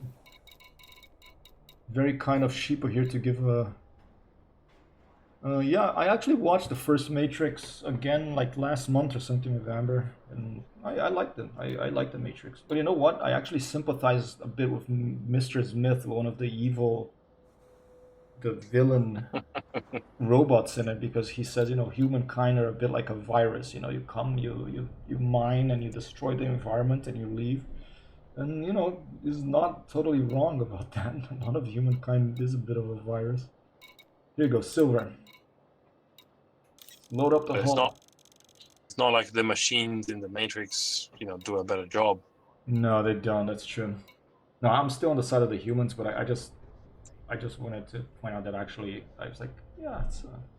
They're not very nice to the humans. They treat us like kind of like we treat cows and chickens, I guess. You know. So it's basically your pride that is being, touched here. Yeah. Okay, we got. I root for him, but he always loses. Mr. Smith. Okay, I think I might have some universal cartographics. What's Constantine, Marcel? What movie is that? Is that the Emperor, the Roman Emperor? Is that a Roman Emperor, Constantine? Isn't there a guy called Constantino in Oh, it's Foul or an something? exorcist. There must be. An There's exit? so many Greek guys. Haven't played Assassin's Creed Odyssey for a while, so my Greek history, ancient Greek history, is a little rusty. All right, let's set a course back to Marco and give him some silver. Okay. Can I just put Marco? Oh look, there's a ship. There's a place called Markov's Point. No, I want Sirius. I'm serious. We're going to Sirius. That's my joke for this stream. Mr. Anderson. Mr. Anderson. And the sounds you hear of sighing in the background, ladies and gentlemen, is Commander Mazunari 84 trying to map his Warthog Hotus, okay, for this game. Quint Research Base, setting course. Here we go. Counselor Violet MacDonald. She has one of those, little cuts. It's very like a little window in that your face is in. Okay. Stevens Prospect. This is Sierra Echo Alpha, in a crate fandom. Taken off. It's been good to be here. Well, you don't need permission to take off. You just need permission to land, which is kind of odd. You generally need permission to take off in places that you're flying things. Ship released. Expedite climb to exit altitude.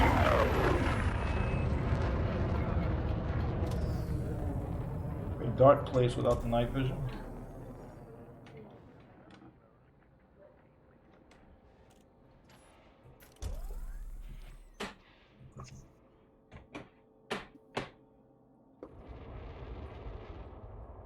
You are clear to resume own navigation. Federal Flight Control signing off. Solid copy, Federal Flight Control. Sierra Echo Alpha about to jump.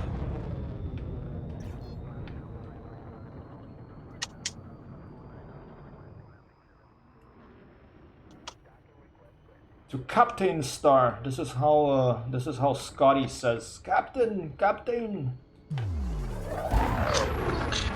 There's somebody from the Philippines, not from Scotland. Can someone do Scotty? If you can do a good Scotty impersonation, I will send you an invite link to my Discord. Oh, by the way, Marcel, did I invite you to the Discord? I'm gonna double check. I lost my Scottish accent long ago. Oh yeah, you spent time in Scotland, didn't you? I did 1 year. Ready to engage. Kerr. Yeah, that was fun and cold. Standing by to jump. I'm just going. I just alt tapped the Discord here, and I'm gonna invite. I'm gonna invite also. Oh, copy. All right.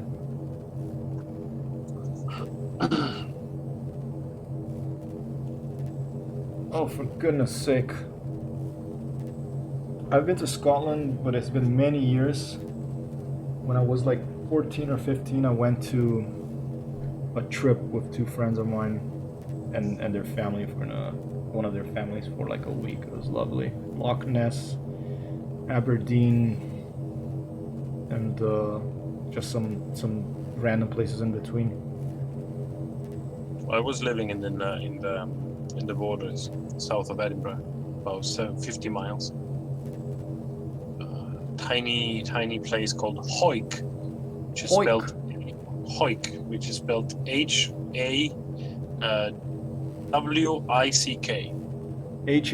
Hawick. Wow. Hoik. Can't find Next Marcel to- back there. I'll send it to you later, Marcel. I'm gonna go back here. If you want to talk on chat, yes. Hoik. I'll look it up afterwards. It's a very tiny place. The one of the just to give you the idea of how small this place is it's next to a town that is called Peebles. Peebles. Yes, like Peebles, like same writing, same spelling. And that's where you spent all your time, or most of your time? No, I was in Hoik because I was attending high school there, and I was playing for the local rugby team. Oh, that's right. Okay. That's really cool. It is a team. I mean, their team, despite being such a small town, it's in Premiership, Scottish Premier League.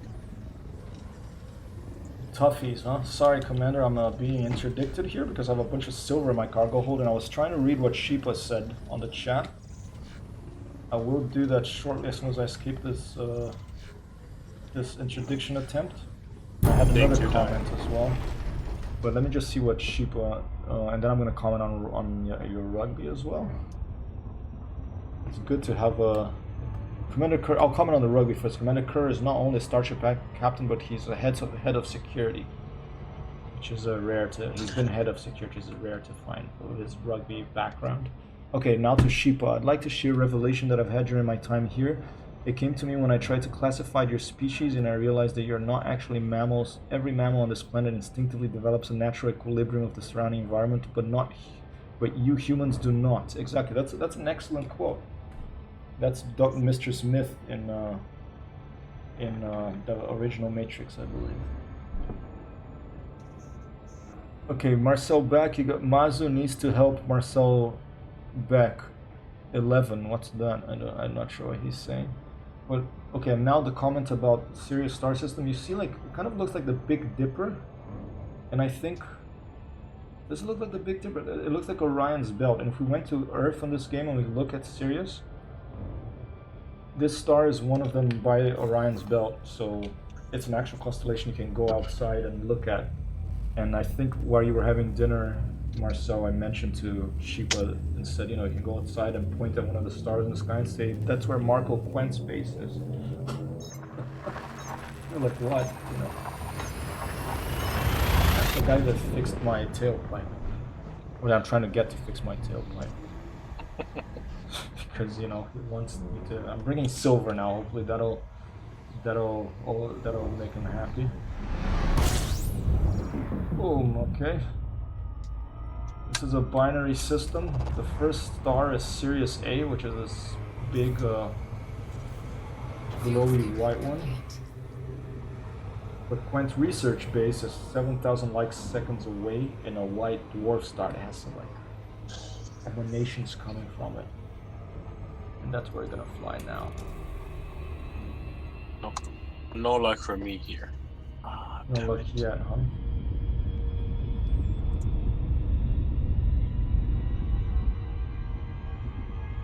Nice visuals here.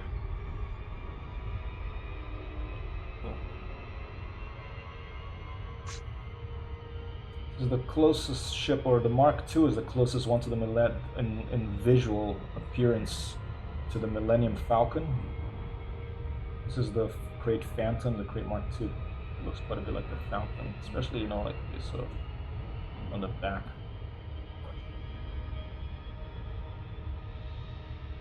Check on YouTube the joke on 11 in Scotland.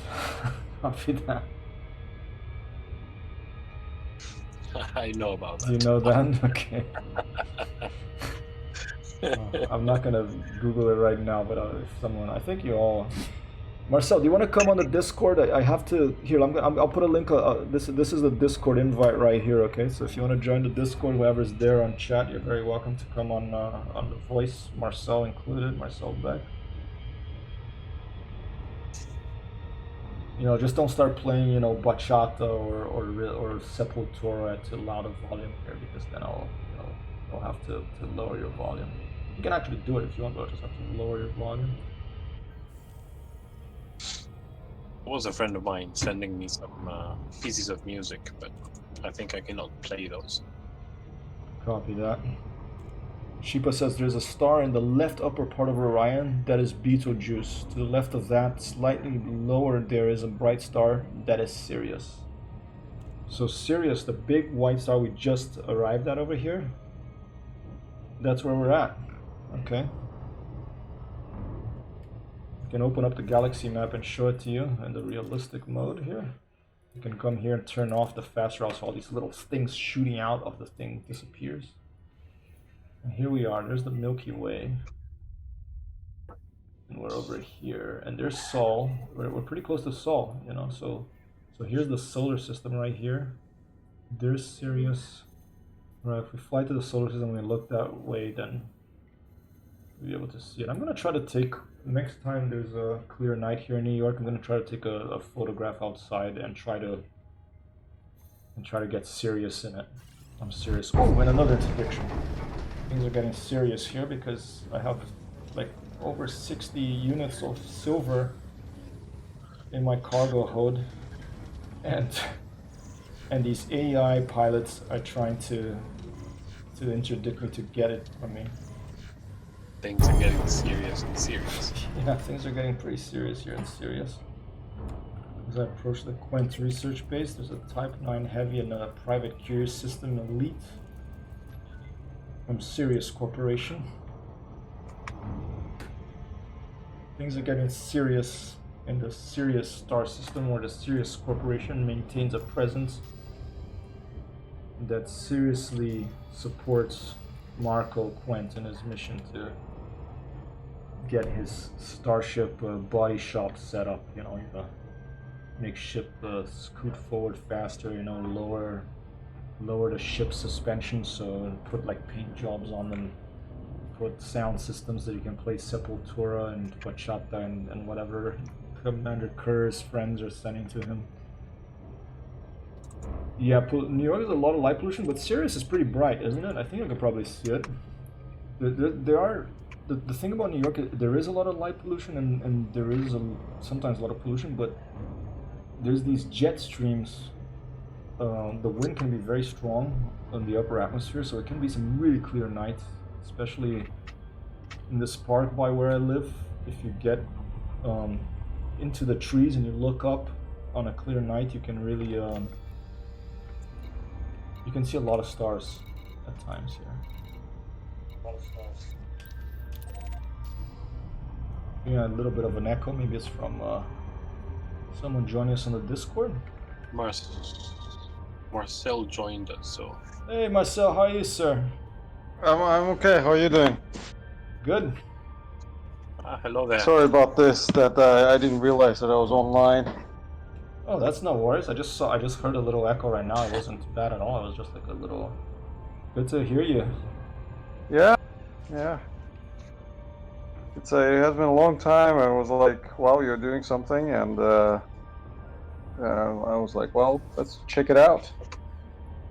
Flying space. That's just back from Europa, from Europe. Not the moon orbiting a planet in the solar system. Although I could visit there as well. But from Europe, it was a pretty good trip. I don't remember if we talked after I came back from Europe, but no, we did. We did on the flight over Stockholm, right? Yeah, that was the last. The what? Time, maybe. The Microsoft Flight Simulator's flight over Stockholm. That's the last time we chatted, perhaps on this. Yeah. That was actually pretty cool. When you landed next to my home. That is the coolest thing about that game. It's basically like Google Earth, but with a flight simulator built in. And how's the situation over there? Getting closer to some exciting times. How are you feeling? How are you doing? It's all right, I guess. You know, like the 5 stages of grief. I'm in the acceptance one by now. Right. So yeah, No, it's any day now. We had the visit by the we had the visit by the midwives last week, I think, Thursday. All right. So it's pretty much any day. Fantastic. Oh, Please give me the you're news. among the brave ones bringing life into this planet. Yeah, I'm among those that were really bored during the quarantine in March, and it's almost exactly, like so the Sweden closed down on I think like 17th of February, and 9 months and 15 days later, my second baby will be born. Okay. It's a lucky one. That's It's 2020, baby. It'll be a lucky one. It's gonna be the one that'll make you be able to retire early if you choose Marcel. I believe so. I believe that to be the case after a year like this. Huh?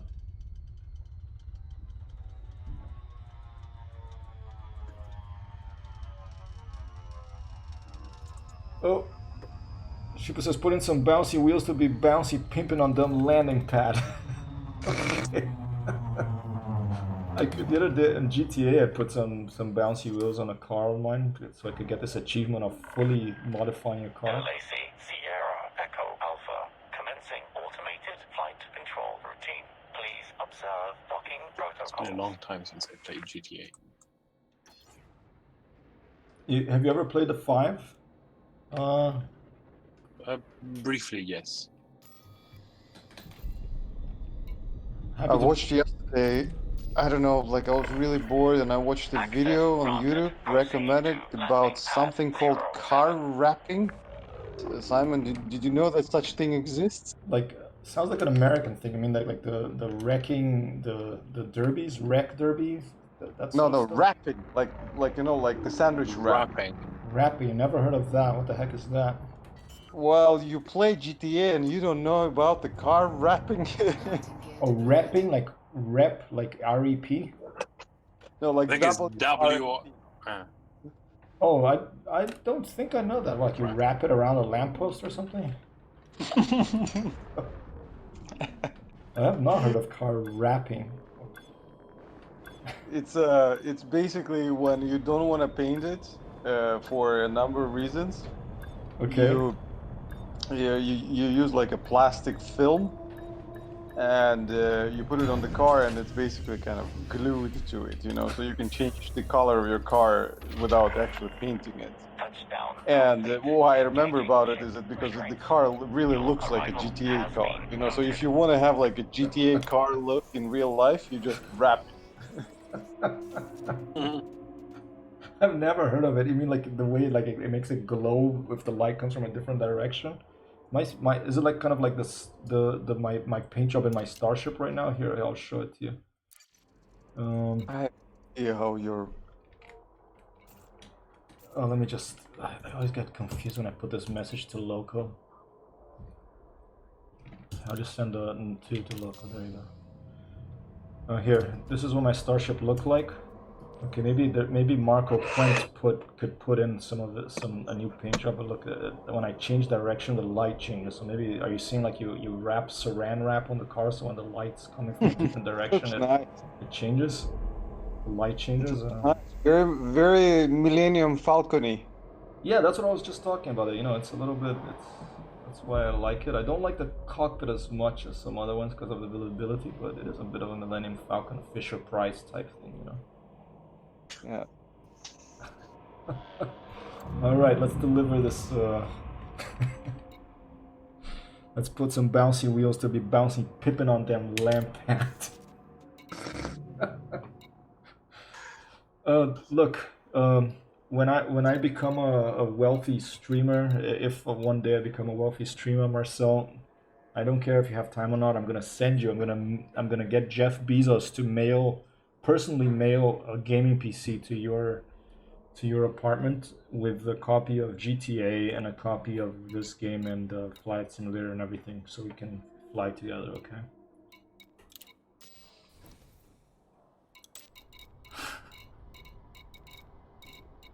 I still have modular terminals here. Let's sell those. forgot. Sounds All like a right. plan, mate. All right, here you go. I only wish I could convert this to real world money. I have 2 million credits here, right there. That'll be a nice gaming PC. Incoming message. Ooh, incoming message. I think Shippo was right. There's an incoming message. Okay. Oh, and Shippo, of course, is one of the masters of the elite universe here. You know what's gonna happen? I got an invitation from Professor Pollen, and Professor Pollen, you know, from Monty Python, he's not only a great comedian, but he's also a good engineer in Elite. And we are going to go and visit him. And not only him, we have Chloe Sedesi. How's life, Commander? These young colonies in the Witchhead Nebula need some good pilots, and I've heard you fit the bill. I need some help with my research too. Funny coincidences in it. I can offer improvements to your ship's jump range in return, though. Trust me on that. That sounds good. I learned some information about Glory Jameson. Wow, fantastic. Thank you so much, Sheepa. And thanks everyone for being here. There's a lot of people today on the stream. Special thanks to Mazu, Sheepa, Marcel, you know, Bat, Admiral Bats, a little earlier, Frankie. I'm gonna keep going until it's time for it's your bedtime, Marcel.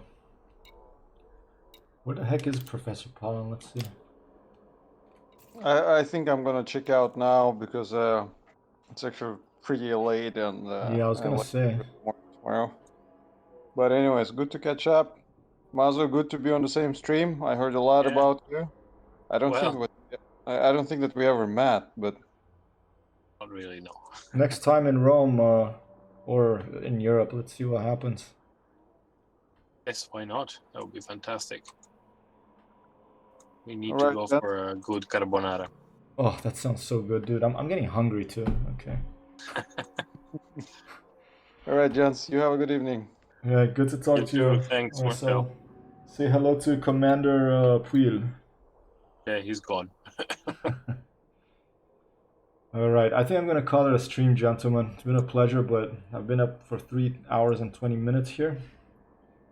I'll be back later and tomorrow as usual. You'll probably find me here trying to keep mapping my joystick. Send me any. Thanks for sending me that voice stuff on the messages, and please send me the latest of whatever you have, the file, and I'd be happy to take a look and see if there's something I can see that could help you. I don't know if that'll be the case, but I'll be very happy to try, Commander. Thank you. Much appreciated. I seem to be onto something here. Just let me try, and then if I'm really losing it, then I'll just send you whatever I have, including a joystick. Fantastic. So it'll be your nightmare. Fantastic. I really, it's not the kind of nightmare that I look forward to these days, but you know, it's if I was mapping this from scratch, I would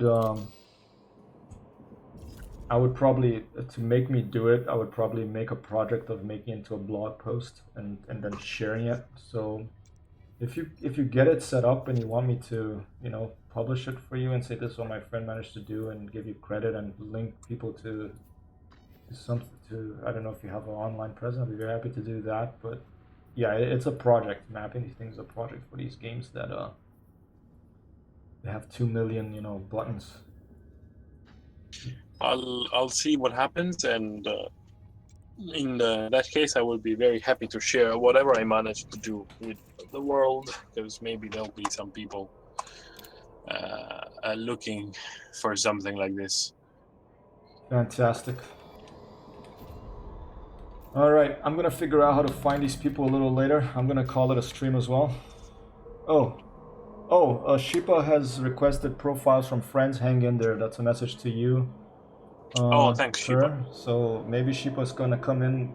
You know, the cavalry, the Dutch coming in to save us all, and I wouldn't be surprised if a Dutch, together with an Italian and a Swedish can a British scientist come up with a nuclear fusion reactor, or some, like, turbine that runs out of that is thousands of feet up, and runs out of the jet stream to generate infinite electricity for humankind here.